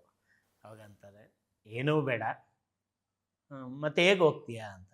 ಅಲ್ಲಿ ಊಟ ತಿಂಡಿ ಎಲ್ಲ ಅದು ಹೇಗೆ ಅವ್ರ ಇಚ್ಛೆ ಇದ್ದಂಗೆ ಆಗುತ್ತೆ ಅಂತ. ಅವಾಗ ಗುರುಗಳು ಒಂದ್ಸಾರಿ ಕಣ್ಣು ಮುಚ್ಚಿ ನೋಡಿ ಆಯಿತು ಅಂಥೇಳಿ, ದತ್ತನ ಇಚ್ಛೆ ಇದ್ದಂಗೆ ಆಗುತ್ತೆ, ನಾನು ದತ್ತನಲ್ಲಿ ಪ್ರೇಯರ್ ಮಾಡಿ ನಿನಗೆ 1 ಹೊತ್ತು ಊಟ ವ್ಯವಸ್ಥೆ ಮಾಡ್ತೀನಿ ಅಂತ. ನೀವು ನಂಬ್ತಿರೋ ಬಿಡ್ತಿರೋ ಒಂದೇ ಹೊತ್ತು ಊಟ ಸಿಗ್ತಾ ಇತ್ತು. ಅದು ಗುರುಗಳ ಆಶೀರ್ವಾದದಿಂದ. ಆಮೇಲೆ ಹಿಂಗೆ ನಡ್ಕೊಂಡು ಹೋಗ್ತಿದ್ದೆ, ಬರಿಗಾಲಲ್ಲಿ ಹೋದೆ. ಸೀದಾ ಎಲ್ಲ ಕ್ಷೇತ್ರಗಳನ್ನೆಲ್ಲ ನೋಡಿಕೊಂಡು, ಈ ಬಾಣವರ ವೇದಿಕೆ, ನರಸಾವಧೂತರ ವೇದಿಕೆ, ಬೆಳಗೂರು, ಹಿಂಗೆ ಎಲ್ಲ ಕೊಟ್ಟೂರು ಈ ಕಡೆ ಎಲ್ಲ ನೋಡಿಕೊಂಡು ಗಾಣಗಾಪುರಕ್ಕೆ ಹೋಗೋ ಅಷ್ಟರಲ್ಲಿ ನನ್ನ ಕಾಲು ಸ್ವಲ್ಪ ಸೆಪ್ಟಿಕ್ ಆಗಿ ಎಲ್ಲ ಇದಾಗಿತ್ತು. ಆಮೇಲೆ ಅಲ್ಲಿ ಹೋಗಿ ಯಾವುದಾದ್ರು ಒಂದು ಸಣ್ಣ ದೇವಸ್ಥಾನಗಳಲ್ಲಿ ಉಳಿತಿದ್ದೆ ದಿನ ರಾತ್ರಿ. ಉಳಿದಾಗ ಅಲ್ಲೇ ಅವ್ರು ಏನು ಕೊಡ್ತಾರೆ ಅದನ್ನು ಮಾತ್ರ, ಯಾಕಂದರೆ ನನ್ನೊಂದು ಪಾಲಿಸಿ ಇತ್ತು, ಯಾರ ಹತ್ರ ಹೋಗಿ ಕೇಳಬಾರ್ದು. ಹಣೆ ಬರದಲ್ಲಿ ಏನಿದೆ ಅದು ನಾಳೆ ಬರೆದಿದ್ರೆ ಸಿಕ್ಕೇ ಸಿಗುತ್ತೆ ಅಂತ ಹೇಳಿ ಒಂದು ನಿರ್ಧಾರ ಮಾಡಿ ಹೋಗ್ತಿದ್ದೆ. ಅಲ್ಲಿ ಆ ದಿನಕ್ಕೆ ವ್ಯವಸ್ಥೆ ಆಗ್ತಿತ್ತು. ಒಂದು 4 ಚಪಾತಿ ತಂದ್ಕೊಡೋರು, ಏನೋ ತಂದ್ಕೊಡೋರು, ಹೀಗೆಲ್ಲ ಆಗಿ ಯಾರ ಹತ್ರನೂ ಏನೂ ಕೇಳ್ದೇನೆ ಹೀಗೆ ಪ್ರಯಾಣ ಮಾಡಿಸ್ತಾ ಇದ್ದೆ. ಗಾಣಗಾಪುರ ಕ್ಷೇತ್ರಕ್ಕೆ ಇನ್ನೇನು ಒಂದು 10 ಕಿಲೋಮೀಟ್ರ್ ಇದ್ದಂಗೆ ಕಾಲೆಲ್ಲ ಫುಲ್ಲು ಗಾಯ ಕೊಳಿತಾ ಒಂದು ಸ್ವಲ್ಪ ಸ್ಮೆಲ್ ಬರೋಕ್ಕೆಲ್ಲ ಶುರು ಆಯಿತು. ಅಯ್ಯೋ. ಆಮೇಲೆ ಅಲ್ಲಿ ಹೋಗಿ ಗಾಣಗಾಪುರ ಪಕ್ಕದಲ್ಲೇ ಒಂದು ಆನಂದ್ ಕ್ಲಿನಿಕ್ ಅಂತಿದೆ, ಅವ್ರನ್ನ ಹೋಗಿ ಭೇಟಿ ಮಾಡ್ತೀನಿ. ಭೇಟಿ ಮಾಡಿದಾಗ ಫೋನು ಏನೂ ಇಲ್ಲ ನನ್ನ ಹತ್ರ. ಗುರುಗಳದ ಆಶ್ರಮದ ಒಂದು ನಂಬರ್ ಬರೆದಿಟ್ಕೊಂಡಿದ್ದೆ. ಆಮೇಲೆ ಒಂದು 2-3 ಜನದಿತ್ತು. ಆಮೇಲೆ ಇದು ಅವರು ಡಾಕ್ಟ್ರಿಗೆ ತೋರಿಸ್ದಾಗ, ಇಲ್ಲ ಇದು ತುಂಬ ಸ್ಮೆಲ್ ಬಂದಿದೆ, ನೀವು ಅಡ್ಮಿಂಟ್ ಆಗಿ ಗುಲ್ಬರ್ಗದಲ್ಲಿ ಟ್ರೀಟ್ಮೆಂಟ್ ಮಾಡಿದ ಮೇಲೆ ಅಂತ. ಅವಾಗ ನಾನು ಅವ್ರಿಗೆ ಅಂತೀನಿ, ಇದೊಂದು ನಂಬರ್ ಇದೆ ನಮ್ಮ ಗುರುಗಳದ್ದು, ಗೌರಿಗದ್ದೆ ಕ್ಷೇತ್ರದ್ದು, ನೀವೊಂದು ಫೋನ್ ಮಾಡ್ತೀರ. ಅದು ಲ್ಯಾಂಡ್ಲೈನ್ ನಂಬರ್ ಇರುತ್ತೆ. ಆ ಫೋನ್ ಮಾಡಿದ್ರೆ ಅವತ್ತಿನ ದಿನ ಗುರುಗಳೇ ಹೇಳು ಆನಂದ್ ಸಾಯಿ ಏನು ಅಂತ ಹೇಳ್ತಾರೆ. ಅವಾಗ ಶಾಕ್ ಆಗುತ್ತೆ, ಗುರುಗಳೇ ಮಾತಾಡ್ತಾ ಇದ್ದಾರೆ ಅಂತ ಅವ್ರು ಹೇಳ್ತಾರೆ. ಅವಾಗ ಹೀಗೆ ಕಾಲೆಲ್ಲ ಇದಾಗಿದೆ, ಅಡ್ಮಿಂಟ್ ಆಗಬೇಕು ಅಂತ ಡಾಕ್ಟ್ರ್ ಹೇಳ್ತಾರೆ, ಏನು ಮಾಡಬೇಕು ಅಂತ ಗೊತ್ತಿಲ್ಲ, ನೀವೊಂದು ಅನುಮತಿ ಕೊಟ್ಟರೆ ನಾನು ಹಾಸನಕ್ಕೆ ಬಂದು ಗುಣ ಮಾಡ್ಕೊಂಡು ಹೋಗ್ಬೋದಾ ಅಂತ ಕೇಳ್ತೀನಿ. ಅವಾಗ ಗುರುಗಳು, ನೀನು ಮತ್ತೆ ಹೋಗ್ತೀನಿ ಅನ್ನೋದಾದರೆ ಬಾ, ಇಲ್ಲ ಅಂದರೆ ಅಲ್ಲೇ ನಿನಗೆಲ್ಲ ವ್ಯವಸ್ಥೆ ಮಾಡ್ತೀನಿ, ಅಲ್ಲೇ ಗುಣಪಡಿಸಿ ನೀನು ಇನ್ನು ಮುಂದೆ ಹೋಗ್ಬೋದು ಅಂತೇಳಿ ಗುರುಗಳ ಆಶೀರ್ವಾದ ಪಡೆದು ಹಾಸನಕ್ಕೆ ಬಂದಮೇಲೆ ಅದನ್ನೆಲ್ಲ ಗುಣ ಆಗಿ ಡಾಕ್ಟ್ರ್ ಹೇಳ್ತಾರೆ, ನೀವು ಚಪ್ಪಲಿ ಹಾಕೊಂಡು ಹೋಗೋದಾದರೆ ನಾನು ನಿಮಗೆ ಗುಣ ಮಾಡ್ತೀನಿ, ಇಲ್ಲ ಅಂದರೆ ಮಾಡಲ್ಲ ಅಂತ. ಆಯಿತು ಅಂತೇಳಿ ಅದ್ರ ನಂತರ ಕಾಲೆಲ್ಲ ಒಂದು 28 ದಿವಸ ಗುಣ ಮಾಡಿ ಸೀದಾ 5,000 ಚಿಲ್ಲರೆ ಕಿಲೋಮೀಟ್ರು ಇಡೀ ಮಹಾರಾಷ್ಟ್ರದಲ್ಲಿ ಗಜಾನನ್ ಮಹಾರಾಜರು, ಅಕ್ಕಲ್ಕೋಟ್ ಮಹಾರಾಜರು, ಸೇಗಾವ್ ಮಹಾರಾಜರು, ಸಜ್ಜನ್ಗಢ, ಕೊಲ್ಲಾಪುರ ಮಹಾಲಕ್ಷ್ಮಿ, ಖಂಡೋಬಾ, ಪಂಡ್ರಾಪುರ, ಪ್ರತಿಯೊಂದು ಕ್ಷೇತ್ರವು ಪಾದಯಾತ್ರೆಯಲ್ಲಿ, ತ್ರಯಂಬಕೇಶ್ವರ, ಭೀಮಾಶಂಕರ, ಆಮೇಲೆ ಇದು ಕೃಷ್ಣೇಶ್ವರ, ಆಮೇಲೆ ಅಷ್ಟವಿನಾಯಕನ ಪಾದಯಾತ್ರೆಯಲ್ಲೇ ಎಲ್ಲ ದರ್ಶನ ಮಾಡಿ ವಾಪಸ್ಸು ಮತ್ತೆ ಸೀದಾ ಶೃಂಗೇರಿ, ಗೌರಿಗದ್ದೆ ಎಲ್ಲ ಬಂದು ಹಾಸನಕ್ಕೆ ಬರ್ತೀವಿ. ಅಲ್ಲಿಗೆ ಅಷ್ಟೊತ್ತಿಗೆಲ್ಲ ಒಂದು 5,000 ಚಿಲ್ಲರೆ ಕಿಲೋಮೀಟ್ರು ಹೀಗಾಗುತ್ತೆ. ಮತ್ತೆ 2019ರಲ್ಲಿ ವೈಷ್ಣೋದೇವಿಗೆ ಹೋಗೋಕ್ಕೆ ಒಂದು 16ರಲ್ಲಿ ವೈಷ್ಣೋದೇವಿಗೆ ಹೋಗೋಕ್ಕೆ ಒಂದು ಮನಸ್ಸಾಗುತ್ತೆ. ಆಗ ಗುರುಗಳನ್ನ ಮತ್ತೆ ಕೇಳಿ ವೈಷ್ಣೋದೇವಿಗೆ ಹೋಗ್ತೀನಿ ಅಂದಾಗ, ವೈಷ್ಣೋದೇವಿಗೆ ಇಲ್ಲಿಂದ ಆಯ್ತು ಹೋಗ್ಬಾ ಅಂದಾಗ ಮತ್ತೆ ನಂದೊಂದು ಸಂಕಲ್ಪ ಇರುತ್ತೆ, ಇನ್ಯಾವ ದೇವ್ರುಗಳು ನನ್ನ ಕರಿಬೇಡಿ ಪಾದಯಾತ್ರೆ ಅಂತೇಳಿ ಒಂದು ರೌಂಡು ತಿರುಪತಿ, ಪುಟ್ಟಪರ್ತಿಗೆ ಬಂದು ತಿರುಪತಿಯಿಂದ ಕದ್ರಿಯಿಂದ ಇದು ಪುರಿ ಜಗನ್ನಾಥಿಂದ ಸೀದಾ ಕಾಶಿಗೆ ಬರ್ತೀನಿ. ಕಾಶಿಯಿಂದ ಮತ್ತೆ ನನಗೆ ಈ ಕಡೆ ಕೇದಾರ್ನಾಥ್, ಬದ್ರಿನಾಥ್ ಎಲ್ಲ ಮಾಡಬೇಕು ಅಂತ ಇರುತ್ತೆ. ಆ ಟೈಮಲ್ಲಿ ಅಲ್ಲಿ ಹಿಮ ಬೀಳ್ತಾ ಇದೆ ಅಂತ ಹೇಳಿದಾಗ ಮತ್ತೆ ಸೀದಾ ಹಿಮಾಚಲದ ಮುಖಾಂತರ ಸೀದಾ ವೈಷ್ಣೋದೇವಿಗೆ ಹೋಗ್ತೀವಿ. ವೈಷ್ಣೋದೇವಿ ದರ್ಶನಕ್ಕೆ ಹೋದಾಗ ಆ ಸಮಯದಲ್ಲಿ ಫುಲ್ಲು ಮೇಲೆಲ್ಲ ಹೋಗಿ ಬೆಟ್ಟ ಎಲ್ಲ ಹತ್ತಿ ಎಲ್ಲ ಆಗುತ್ತೆ. ಹಾಗೆ ಇನ್ನೇನು ಬೆಟ್ಟ ಇಳಿಬೇಕು ಅಂದಾಗ ಸ್ವಲ್ಪ ಕೆಳಗೆ ಬಂದಾಗ ಒಬ್ಬರು ಒಂದು ಫೋಟೋ ಕೊಡ್ತಾರೆ ತಾಯಿದು, ವೈಷ್ಣೋದೇವಿದು, ಮತ್ತೆ 100 ರೂಪಾಯಿ ಇಟ್ಕೊಡ್ತಾರೆ. ಇಟ್ಕೊಟ್ಟಾಗ ನನ್ನ ಹತ್ರ ಆಗ ನೋಟ್ ಎಲ್ಲ ಬ್ಯಾನ್ ಆಗಿರುತ್ತೆ, ಅದೇನು ಇರೋದಿಲ್ಲ. ಹಾಗಾಗಿ ಅವರು ಕೊಟ್ಟಿದ್ದು 100 ಇದನ್ನು ಇಟ್ಕೊಂಡು ನಮ್ಮ ಸ್ನೇಹಿತರೊಬ್ರು ಹಾಸನಲ್ಲಿದ್ದಾರೆ, ಪ್ರಶಾಂತ್ ಅಂತ, ಅವರು ನನಗೆ ರಿಟರ್ನ್ ಟಿಕೆಟ್ ಬುಕ್ ಮಾಡಿರ್ತಾರೆ. ಹಾಸನ್ಗೆ ಬಂದು ಇಳಿಯೋದಂಗೆ ಟಿಕೆಟ್ ಬುಕ್ ಮಾಡಿರ್ತಾರೆ. ಆ ಟಿಕೆಟ್ನ ಪ್ರಿಂಟೌಟ್ ತೆಗೆಸ್ಕೊಳ್ಳೋಕ್ಕೆ ಒಂದು ಜಮ್ಮುವಲ್ಲಿ ಒಂದು ಅಂಗಡಿಗೆ ಹೋಗ್ತೀನಿ. ಅವ್ರಿಗೆ ಹೇಳಿದ್ರೆ, ಇಲ್ಲ ಅದಕ್ಕೆ 100 ರೂಪಾಯಿ ಆಗುತ್ತೆ ಟಿಕೆಟ್ ಪ್ರಿಂಟ್ ತಕ್ಕೊಳಕ್ಕೆ ಅಂತ. ಆಮೇಲೆ ಅವರು ನನ್ನೆಲ್ಲ ಕೂರಿಸ್ಕೊಂಡು ವಿಚಾರ ಮಾಡ್ತಾರೆ, ನೀವು ಎಲ್ಲಿಂದ ಬಂದಿದ್ದು, ಏನು, ಇದ್ಯಾರು ಟಿಕೆಟ್ ಮಾಡಿದ್ದು. ಹಾಸನಿಂದ ಇಲ್ಲಿಗೆ ಬಂದಿದ್ದು ಅಂದಾಗ ಅವರು ಟಿಕೆಟ್ನ ಪ್ರಿಂಟ್ ತೆಕ್ಕೊಡ್ತಾರೆ. ನಂತರ ಅದ್ರ ಮೇಲೆ ಒಂದು 150 ರೂಪಾಯಿ ದುಡ್ಡಿಟ್ಟು ಕೈ ಮುಗಿದು ನನ್ನ ಕಳಿಸ್ಕೊಡ್ತಾರೆ. ಆಮೇಲೆ ಬೆಟ್ಟ ಇಳಿದ್ಬಿಟ್ಟು ಬರ್ತೀನಿ. ದುಡ್ಡೇನಿಲ್ಲ, ಆ ಬೆಟ್ಟದಲ್ಲಿ ಇಳಿದಾಗ 100 ರೂಪಾಯಿ ಒಬ್ರು ಕೊಟ್ಟಿರ್ತಾರೆ. ಆ 100 ರೂಪಾಯಲ್ಲಿ ಒಂದು 60 ರೂಪಾಯಿಂದ ಏನಾದ್ರು ತಿಂದು ಇನ್ನೊಂದು 3 ದಿನ ರೈಲಲ್ಲಿ ಹೆಂಗೋ ಸಂಚಾರ ಮಾಡೋಣ ಅಂತ ಅಂದ್ಕೊಂಡಾಗ ಇಳಿದ್ಬಿಟ್ಟು ಕೆಳಗಡೆ ಡೌನಿಗೆ ಬಂದಾಗ ಅಲ್ಲಿ ಒಂದು ಹೋಟ್ಲಲ್ಲಿ ಕೇಳ್ತೀನಿ, ಒಂದು ಸ್ವಲ್ಪ ಊಟಕ್ಕೆ ಎಷ್ಟು ನಿಮ್ಮಲ್ಲಿ ಅಂತ. 60 ರೂಪಾಯಿ ಹೇಳ್ತಾರೆ. ಸ್ವಲ್ಪ ರೈಸ್ಗೆ 60 ರೂಪಾಯಿ ಇರುತ್ತೆ. ಆಯಿತು ಬನ್ನಿ ಅಂತಾರೆ. ರಾತ್ರಿ 11 ಗಂಟೆ ಆಗಿರುತ್ತೆ. 11 ಗಂಟೆಯಲ್ಲಿ ಅವರು ನನಗೆ ಊಟದ ವ್ಯವಸ್ಥೆ ಮಾಡ್ತಾರೆ. ಮಾಡಿ ಊಟ ಮಾಡ್ಬೇಕಾದ್ರೆ ಅವರು 60 ರೂಪಾಯಿಗೆ ಇಷ್ಟು ಊಟ ಅಂದವರು ಜಾಸ್ತಿನೇ ಹಾಕಿರ್ತಾರೆ. ನಾನು ಅವ್ರಿಗೆ ಹೇಳ್ತೀನಿ, ಇಷ್ಟು ಬೇಡ, ಜಾಸ್ತಿ ನನ್ನ ಹತ್ರ ದುಡ್ಡಿಲ್ಲ, ವಾಪಸ್ ನೀವು ಕೊಡಬೇಕು ಅಂತ. ಇಲ್ಲ ಇಲ್ಲ, ನೀವು ಊಟ ಮಾಡಿ ಅಂತ ಹೇಳಿ ಎಲ್ಲ ಮಾಡಾದ್ಮೇಲೆ ಅವ್ರಿಗೆ 100 ರೂಪಾಯಿ ಕೊಡೋಕೆ ಹೋದರೆ ಅವ್ರು ಅದ್ರ ಜೊತೆಗೆ ಮತ್ತೆ 100 ರೂಪಾಯಿ ಸೇರಿಸಿ ಹೊಟ್ಟೆ ತುಂಬ ಊಟ ಹಾಕಿ ಕಳಿಸ್ತಾರೆ. ನಾನು ಕಾಟ್ರಾ ರೈಲ್ವೆ ಸ್ಟೇಷನ್ಗೆ ಬಂದು ಮಲಗಿರ್ತೀನಿ. ಮಲಗಿದ್ದಾಗ ಬೆಳಗ್ಗೆ 5 ಗಂಟೆಗೆ ನಮ್ಮ ಟ್ರೈನ್. ಅಲ್ಲಿವರೆಗೂ ನನಗೆ ಅಲ್ಲಿ ಯಾವ ಕಾರಣಕ್ಕೂ ಗುರು ಸ್ಮರಣೆ ಮಾಡೋ ಅಂತ ಅವಕಾಶ ಇಲ್ಲೇ ಇಲ್ಲ ಅಲ್ಲಿ. ಯಾಕಂದ್ರೆ ಯಾರ ಬಾಯಲ್ಲಿ ಕೇಳಿದ್ರು ಜೈ ಮಾತಾ ಮಾತಾ ಮಾತಾ ಅಂತಾನೆ ಅಮ್ಮನ್ನೇ ಕರೆಯೋದು ಬಿಟ್ರೆ ಅಲ್ಲಿ ಗುರು ಸ್ಮರಣೆ ಕಮ್ಮಿ ಆ ಕ್ಷೇತ್ರ. ಎಲ್ಲರ ಬಾಯಲ್ಲೂ ಅಮ್ಮ ಅಮ್ಮ ಅಂತಾನೆ ಇರುತ್ತೆ.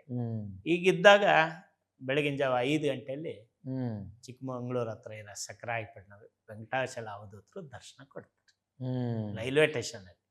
ದರ್ಶನ ಕೊಟ್ಟು ಈ ಬಾಣವರ ವೇದಿಕೆ ಏನಿದೆ ಕೃಷ್ಣ ಯೋಗೇಂದ್ರ ಅವ್ರದ್ದು, ಆ ಥರ ಆದ ಒಂದು ವೈಟ್ ಬೃಂದಾವನವನ್ನು ತೋರಿಸ್ತಾರೆ. ತೋರಿಸಿದೇನು ಅವ್ರನ್ನ ನಾನು ನೋಡಿಲ್ಲ, ಸಕ್ರಪಟ್ಟಣದವ್ರು ನೋಡಿಲ್ಲ, ಆದ್ರೆ ಅವ್ರ ವಿಚಾರ ಎಲ್ಲ ಗೊತ್ತಿತ್ತು. ಅವರು ಅಲ್ಲಿ 2016 ಅದೇ 16 ಗುರುನಾಥ್ ಇರ್ಲಿಲ್ಲ. ದರ್ಶನ ಅಂದ್ರೆ ಇದು ಕನಸಿನಲ್ಲಿ ದರ್ಶನ ಕೊಡ್ತಾರೆ. ಕೊಟ್ಟಾಗ ಒಂದು ಬೃಂದಾವನ ತೋರಿಸ್ತಾರೆ. ಅದು ಸೇಮ್ ಬಾಣವರ ವೇದಿಕೆ ಕೃಷ್ಣ ಇದ್ದಂಗೆ ಬಿಳಿ ಇರುತ್ತೆ. ಆದ್ರೆ ಬ್ಯಾಕ್ ಗ್ರೌಂಡ್ ಏನು ಗೊತ್ತಿಲ್ಲ, ಬರೀ ಅದಷ್ಟು ಬೃಂದಾವನ ಮಾತ್ರ ಕಾಣ್ತಿರುತ್ತೆ. ಇದು ಹೀಗೆ ದರ್ಶನ ಆಯ್ತಲ್ಲ ಅಂತ ಎದ್ದು ನೋಡ್ತೇನೆ, ಅಲ್ಲೇ ಟ್ರೈನು ಸಹಿತ ಬಂದಿದೆ. ಕಣ್ಣು ಬಿಟ್ಟಾಗ ಟ್ರೈನ್ ಬಂದಿದೆ, ಕಾಟ್ರಾ ಬೆಂಗಳೂರು ಯಶವಂತಪುರದು ಅಂತ ನೋಡ್ತೀನಿ. ನನ್ನ ಬೋಗಿ ನಂದು ಎಲ್ಲವೂ ಸೇಮ್ ನಾನು ಮಲಗಿರೋ ಜಾಗ ನೇರವಾಗಿ ಬಂದು ನಿಂತಿದೆ.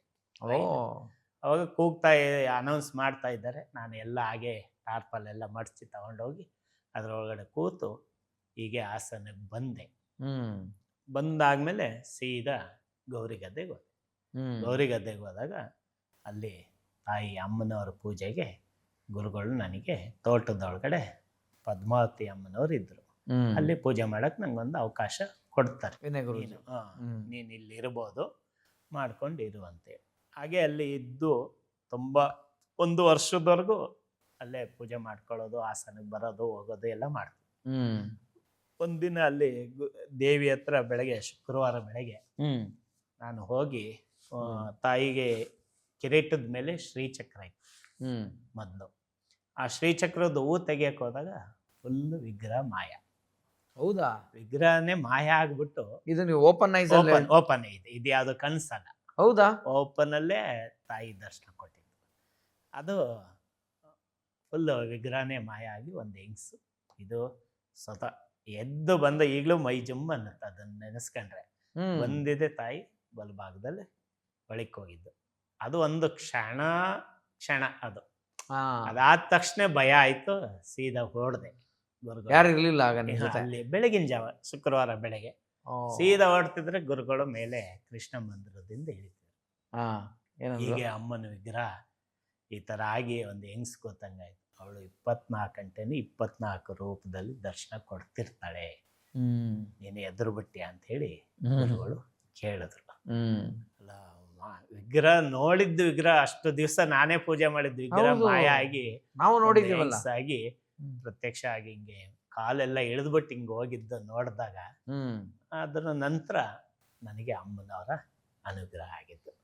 ಅಲ್ಲಿವರೆಗೂ ಪುಟ್ಟವರ್ತಿ ಬಾಬಾ, ಶಿರ್ಡಿ ಬಾಬಾರು ಅಂದ್ರೆ ಯಾವುದೇ ಶೃಂಗೇರಿಗೆ ಹೋದ್ರು ಸಾಯಿ ಮಾತಾ ಅಂತಾನೆ ಕೈ ಮುಗಿತಿದ್ದಿದ್ದು. ಈ ಮಟ್ಟಕ್ಕಿದ್ದಾಗ ಇದಾಯ್ತು. ಹೀಗಾಗಿ ನಡ್ಕೊಂಡು ಹೋಗ್ತಾ ಇದ್ದ ಸಂದರ್ಭದಲ್ಲಿ ಒಂದ್ಸಾರಿ ಹ್ಮ್ ಹೊಸಪೇಟೆ ಹತ್ರ ಉಳಿಗೆ ಅಮ್ಮನ ಸಮೀಪ, ಹ್ಮ್ ಉಳಿಗೆ ಕ್ಷೇತ್ರ ಸಮೀಪ ಒಂದು ಮರಿಯಮ್ಮನಹಳ್ಳಿ ಅಂತ ಇದೆ.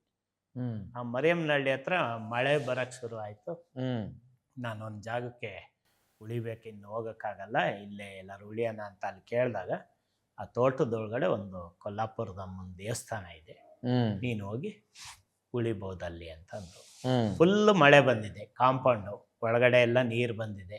ಹೇಗೆ ಮಲಗೋದು ಅಂದರೆ ಒಂದು ಸ್ವಲ್ಪ ಜಾಗ ಗರ್ಭಗುಡಿ ಎದುರುಗಡೆ ಒಂದು ಜಾಗ ಇತ್ತು, ಆ ಬಾಗಿಲಿಗೆ ಅಡ್ಡವಾಗಿ ಮಲಗಿದೆ. ಕರೆಂಟು ಏನೂ ಇಲ್ಲ ಅಲ್ಲಿ, ಸುಮ್ಮನೆ ಹಾಗೆ ಮಲಗಿದೆ. ಮಲಗಿದ ನಂತರ ಬೆಳಗಿನ ಜಾವ ಇದ್ದಿದ್ದಂಗೆ ಭಾರಿ ಗೆಜ್ಜೆ ಸೌಂಡು, ತುಂಬ ಗೆಜ್ಜೆ ಸೌಂಡು. ನಾನಂದೆ, ಅಮ್ಮ ನಿನ್ನ ಕ್ಷೇತ್ರದಲ್ಲಿ ಮಲಗಿದ್ದಾಗ ಇಷ್ಟೆಲ್ಲ ಭಯ ಪಡಿಸ್ತೀಯಲ್ಲ ಅಂತೇಳಿ ಅಂದು ಒಂದು ಸ್ವಲ್ಪ ಹೊತ್ತಿಗೆ ಈ ಕಡೆಗೆ ವಾಲ್ತಿದ್ದಂಗೆ ಯಾರೋ ಹೇಳ್ದಂಗೆ ಆಯಿತು, ನೀನು ಹಿಂಗೆ ಅಡ್ಡ ಮಲಗಿದ್ರೆ ಒಳಕ್ಕೆ ಹೋಗೋದು ಹೆಂಗೆ ಅಂತ. ಅವಾಗ ನನ್ನ ಚಾಪೆ ಇದೆಲ್ಲ ಸೈಡಿಗೆ ತಿರುಗಿಸಿ ಮಲಗಿದೆ. ಮಲಗಿದ ತಕ್ಷಣ ಒಂದು ಪುಟ್ಟ ಹುಡುಗಿ, 12 ವರ್ಷದ ಹುಡುಗಿ, ಹಸಿರು ಲಂಗಾರ ಹಾಕಿ ಕೆಂಪು ಬಾರ್ಡ್ರು, ಮಲ್ಲಿಗೆ ಹೂವು ಮುಡ್ದು ಸೀದಾ ಬಂದು ನನಗೆ ನಮಸ್ಕಾರ ಮಾಡಿ ಮುಂದೆ ಒಳಕ್ಕೆ ಹೋಯ್ತು. ಒಳಕ್ಕೆ ಹೋದಾಗ ಇದು ನನಗೆ ಎಚ್ಚರಿಕೆ ಆಯಿತು, ಇದೇನು ದೇವಸ್ಥಾನ ಬಾಗಿಲು ಹಾಕಿದೆ, ಈ ಹುಡುಗಿ ಹೆಂಗೋ ಎಲ್ಲೋಯ್ತು ಅಂತ ನೋಡಿದಾಗ ಬೆಳಕು ಕಾರ್ತಿತ್ತು.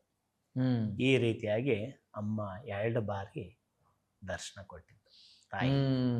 ಅದಾದ ನಂತರ ಇಲ್ಲಿ ಕುಣಿಗಲ್ ಹತ್ರ ಮಾಗಡಿ ಹತ್ರ ಒಂದು ತಾಯಿ ಹುಲಿಯೂರು ದುರ್ಗ ಅಂತಿದೆ, ಸರ್ಕಲ್ ಅಲ್ಲಿ ಇದೆ ಅಮ್ಮ. ಆ ದೇವಿನ ಒಂದ್ಸರಿ ದರ್ಶನ ಹೋಗಿ ಮಾಡ್ಕೊಂಡು ಬಂದಿದ್ದೆ. ಬಂದ್ಮೇಲೆ ರಾತ್ರಿ ಕನಸಲ್ಲಿ ಅಮ್ಮ ಬಿಳಿ ಸೀರೆ ಉಟ್ಟು ಕೆಂಪು ಬಾರ್ಡ್ರು, ಒಂದು 10 ಕೈ ಆಯುಧಗಳೆಲ್ಲ ಇದ್ದಂಥದ್ದು ಒಂದು ದೇವಿ ದರ್ಶನ ಕೊಟ್ಟಾಗ ದರ್ಶನ ಕೊಡ್ತು ಕನಸಿನಲ್ಲಿ. ಇದು ದರ್ಶನ ಕೊಟ್ಟಿದ ತಕ್ಷಣ ಎಚ್ಚರಿಕೆ ಆಯಿತು. ಎಚ್ಚರಿಕೆ ಆದಮೇಲೆ ಮತ್ತೆ ಮಲಗದೆ ಮತ್ತೆ ದರ್ಶನ ಆದಾಗ ಮತ್ತೆ ನೀನು ಇದೇ ಸಾಕ್ಷಿ ಏನು ಅಂದಾಗ ತಾಯಿ ಒಂದು ಹೇಳ್ತು, ನಾನು ನಿನಗೆ ಆವಿನ ರೂಪದಲ್ಲಿ ಯಾವಾಗ ಬೇಕೋ ಅವಾಗ ದರ್ಶನ ಕೊಡ್ತೀನಿ. ಹಾಗಾಗಿ ನನಗೆ ಹೆಚ್ಚಾಗಿ ಹಾವು ದರ್ಶನ ಕೊಡಲ್ಲ, ಕೊಟ್ಟರೆ ಅದು ಅಮ್ಮ ಅಂತೇಳಿ ಡಿಕ್ಲೇರ್ ಆಗುತ್ತೆ ಹೀಗೆ. ಹಾಗೆ ನಮ್ಮ ವಿಪ್ರವಾಹಿನಿ ಸಂಪಾದಕರೊಬ್ರು ನಾಗರಾಜ್ ಅಂತಿದ್ದಾರೆ ಹಾಸನಲ್ಲಿ, ಅವ್ರ ಜೊತೆ ನಾವು ಉಚ್ಚಂಗಿಗೆ ಹೋಗ್ಬೇಕಾದ್ರೆ ಅವ್ರಿಗೆ ಈ ವಿಚಾರ ಎಲ್ಲ ಮಾತಾಡ್ತಾ ಹೇಳ್ತಿದ್ದಾಗ ಅವಾಗ ಒಂದು ಬಾರಿ ಹಾವು ದರ್ಶನ ನೋಡಿ ಇಲ್ಲೇ ಹಾವಿದೆ, ಇಲ್ಲೇ ಬಂದು ನಿಂತೈತಲ್ಲ ಅಂತ. ಅವಾಗ ಅವ್ರಿಗೆ ದೇವಿ ಅಲ್ಲೊಂದ್ಸರಿ ದರ್ಶನ ಕೊಟ್ಟಿದ್ದು. ಆಮೇಲೆ ನನಗೆ ತುಂಬ ಅನೇಕ ಗುರುಗಳ ಸಂಪರ್ಕ, ಶ್ರೀಕಾಂತ್ ಸರಸ್ವತಿ ಮಹಾರಾಜರು, ಆಮೇಲೆ ಇವರು ಹೆಬ್ಬಳ್ಳಿ ದತ್ತಾವಧೂತರು, ಅವರಿಂದ ನನಗೆ ಸ್ವತಃ ಅವರಿಂದನೇ ರಾಮ ಉಪದೇಶ ಆಯಿತು, ರಾಮ ಮಂತ್ರ ಆಯಿತು. ಅದೆಷ್ಟೋ ರಾಮ ಮಂತ್ರ ಜಪಿಸ್ಕೊಂಡು ಹೋಗ್ತಿದ್ದೆ. ಒಂದಿನ ಸುಮ್ಮನೆ ಬಾಯಿ ಮುಚ್ಚಿದ್ರೂ ಒಳಗೆ ಜಪ ಆಗ್ತಾಯಿತ್ತು, ಕೌಂಟ್ ಅದೇ ಹಾಕೊಂಡ್ತಾ ಇತ್ತು, ಅದೇ ಲೆಕ್ಕ. ನಾನು ಅಂದ್ಕೊಳ್ತಿದ್ದೆ ಬಾಯೆಲ್ಲ ಮುಚ್ಚಿದ್ದೀನಿ, ನಾನೇನು ಜಪ ಮಾಡ್ತಿಲ್ಲ. ಇದು ಹೇಗಾಗುತ್ತೆ ಅಂದರೆ ಅವಾಗ ನಮ್ಮ ಮೈಸೂರು ಗುರುಗಳ ಹತ್ರ ಹೇಳಿದ್ರೆ ಅದು ಅಜಪ್ಪ ಜಪ ಅಂತೇಳಿ ಹೇಳೋರು, ಅದು ನಿರಂತರ ಒಳಗಿಂದ ಮಾಡ್ತಾ ಇರುತ್ತೆ, ಅದು ತುಂಬ ಒಳ್ಳೆ, ಅದು ಆ ಮಟ್ಟಕ್ಕೆ ನೀವೆಲ್ಲ ಬೆಳಿಬೇಕು ಅಂತೇಳಿ ಗುರುಗಳು ಹೇಳೋರು. ನೀವು ಯಾವಾಗ ಎಲ್ಲ ಮೌನವಾಗಿ ನಿಂತಾಗ ನಿಮಗೆ ಆ ಸ್ವರ ಕೇಳಿಸ್ಬೇಕು, ಒಳಗೆ ಜಪ ಆಗ್ತಿರುತ್ತೆ, ಅದು ನಿರಂತರ ಜಪ ಆಗೋದಕ್ಕೆ ಅಜಪ್ಪ ಜಪ ಅಂತೇಳಿ ಹೇಳ್ತಾರೆ ಅಂತೇಳಿ ಹೀಗೆ ವಿಚಾರಗಳೆಲ್ಲ ನಡೀತಾ ಬಂತು. ನಮ್ಮ ಮೈಸೂರಲ್ಲೊಬ್ಬರು ವಾಸುದೇವ ಸ್ವರೂಪಾನಂದ ಸರಸ್ವತಿ ಅಂತಿದ್ರು, ಅವರು ದೇವಿ ಆರಾಧಕರು. ಅವರು 35 ವರ್ಷ ಒಂದೇ ಹೊತ್ತು ಊಟ ಮಾಡ್ತಿದ್ರು. ಅವರು ಚಂಡಿಕಾ ಅಂದ್ರೆ ಸಾಕು ಅಮ್ಮ ಬಂದು ನಿಲ್ಲದು. ತುಂಬ ಜನಕ್ಕೆ ಗೊತ್ತಿದ್ದಾರೆ ಅವರು. ಇತ್ತೀಚೆಗೆ 1-2 ವರ್ಷದ ಹಿಂದೆ ಶೃಂಗೇರಿಯಲ್ಲಿ ಅವರು ದೇಹ ಬಿಟ್ಟರು. ಅವರು ಆಗ ಅವ್ರಿಗೆ 3-4 ಗುರುಗಳಿಂದನೂ ಉಪದೇಶ ಆಗಿದೆ. ಚಂದ್ರಶೇಖರ್ ಭಾರತಿಯವರಿಂದ, ಅಭಿನವ ತೀರ್ಥರಿಂದ, ಭಾರತೀ ತೀರ್ಥರಿಂದ, ಎಲ್ಲರಿಂದನೂ ಅವ್ರಿಗೆ ಉಪದೇಶ ಆದಂಥ ಗುರುಗಳು ಅವರು. 84 ವರ್ಷ ಆಗಿತ್ತು ಅವರಿಗೆ. ಅವರ ಸಂಪರ್ಕ ಒಂದು 12 ವರ್ಷ ನನಗೆ ಸಿಕ್ತು. ಹಾಸನಿಂದ ಮೈಸೂರಿಗೆ ಬರೋದು, ಅವರ ಸೇವೆ ಎಲ್ಲ ಮಾಡೋದು, ಹೀಗೆಲ್ಲ ಮಾಡಿ ಹೋಗ್ತಿದ್ದಾಗ ಅವ್ರು ಹೇಳ್ತಿದ್ರು, ಒಂದಿನ ನಿನಗೆ 35 ವರ್ಷ ತುಂಬೋವರೆಗೂ ನೀನು ಬರ್ತಾ ಇರು ಹೋಗ್ತಾ ಇರು, ನಾನೇನು ನಿನ್ನನ್ನು ತೀರಾ ಹತ್ರ ತಗೊಳ್ಳಲ್ಲ ಎಲ್ಲ ಹೇಳ್ತಾ ಇದ್ರು. 35 ವರ್ಷ ಏನಂದ್ರೆ ನಿನ್ನ ಪೂರ್ವ ಜನ್ಮದ್ದು, 35 ವರ್ಷದ ನಂತರ ನಿನಗೆ ಈ ಜನ್ಮದ್ದು ಇದಾಗುತ್ತೆ. ಅಲ್ಲಿವರೆಗೂ ನಿನಗೆ ಒಂದು ಬ್ರಹ್ಮಯೋಗ ಬಂದಿದೆ. 2013ರಲ್ಲಿ ನನಗೆ ಬ್ರಹ್ಮ ಉಪದೇಶ ಆಗುತ್ತೆ. ಅದು ರಾಮನಾಥಪುರದಲ್ಲಿ ರಾಮೇಶ್ವರ ದೇವಸ್ಥಾನದಲ್ಲಿ ನನಗೆ ಒಬ್ಬರು ಸಾಗರ್ ಅನ್ನೋರು ಉಪದೇಶ, ಗಾಯತ್ರಿ ಉಪದೇಶ ಕೊಡ್ತಾರೆ. ಈ ಗಾಯತ್ರಿ ಉಪದೇಶ ಕೊಟ್ಟ ಮೇಲೆ ನನಗೆ ತುಂಬ ಬದಲಾವಣೆ ಮಾಡ್ತದೆ. ಯಾಕಂದ್ರೆ ದಿನ ನಮ್ಮ ಗುರುಗಳು ಹೇಳೋರು 324 ಜಪ ಮಾಡಿ, 324 ಜಪ. ಹೀಗೆ ಮಾಡ್ತಾ ಮಾಡ್ತಾ ಮಾಡ್ತಾ ಮಾಡ್ತಾ ಒಂದಿನ ಗೌರಿ ಗದ್ದೆಯಲ್ಲಿ ಅಮ್ಮನ ಗುಡಿಯೊಳಗಡೆ ಗಾಯತ್ರಿ ಹೋಮ ಗಾಯತ್ರಿ ಜಪ 3000 ಮಾಡ್ತಿದ್ದೆ. ಸಂಜೆ ಬೆಳಗ್ಗೆ 324 ಹವಿಸ್ಕೊಟ್ಟು ಗಾಯತ್ರಿ ಹೋಮ ಮಾಡ್ತಿದ್ದೆ. ಗುರುಗಳು ಬಂದು ಅನ್ನೋರು, ಏನು ಬೇಕು ಇದು ಬೇಳೆ ಅಕ್ಕಿ ಅವು ಇವೆಲ್ಲ ಕೊಟ್ಟು ಸಿಹಿ ಹವಿಸ್ ಮಾಡಿ ಕೊಡು ತಾಯಿಗೆ ಅಂತೆಲ್ಲ. ಈ ಅವಧೂತರು ಅಂದರೆ ಹೇಗೆ ಅನ್ನೋದಕ್ಕೆ ತುಂಬ ಅನುಭವಗಳಿದೆ. ಯಾಕಂದರೆ ಇನ್ನೊಬ್ಬರದ್ದು ಆಸೆ, ಇನ್ನೊಬ್ಬರದ್ದು ಹಸುವು, ಇವನ್ನೆಲ್ಲವನ್ನು ಗುರುತಿಸೋ ಅಂಥದ್ದು ಕೆಪಾಸಿಟಿ ಅವಧೂತರು ಮಾತ್ರ ಇದೆ. ಖಂಡಿತ. ಯಾಕಂದರೆ ಇದು ನನ್ನ ಅನುಭವ. ಹೀಗೆ ನಾನು ಗುರುಗಳ ಹತ್ರ ಗಾಯತ್ರಿ ಹೋಮ ಎಲ್ಲ ಮಾಡ್ತಾಯಿದ್ದೆ. ಎಲ್ಲ ಆಗಿದ್ಮೇಲೆ ಲಾಸ್ಟಿಗೆ ಪೂರ್ಣಾವತಿಗೆ ಒಂದು ಒಳ್ಳೆ ಸೀರೆ ಹಾಕಬೇಕು, ತಾಯಿಗೆ ಅರ್ಪಿಸ್ಬೇಕು ಅಂತ ಹೋಗಿ ಕೇಳಿದ್ರೆ ಅಲ್ಲೆಲ್ಲ ಅಂದರು, ಗುರುಗಳನ್ನ ಕೇಳಿ ಕೊಡ್ತಾರೆ.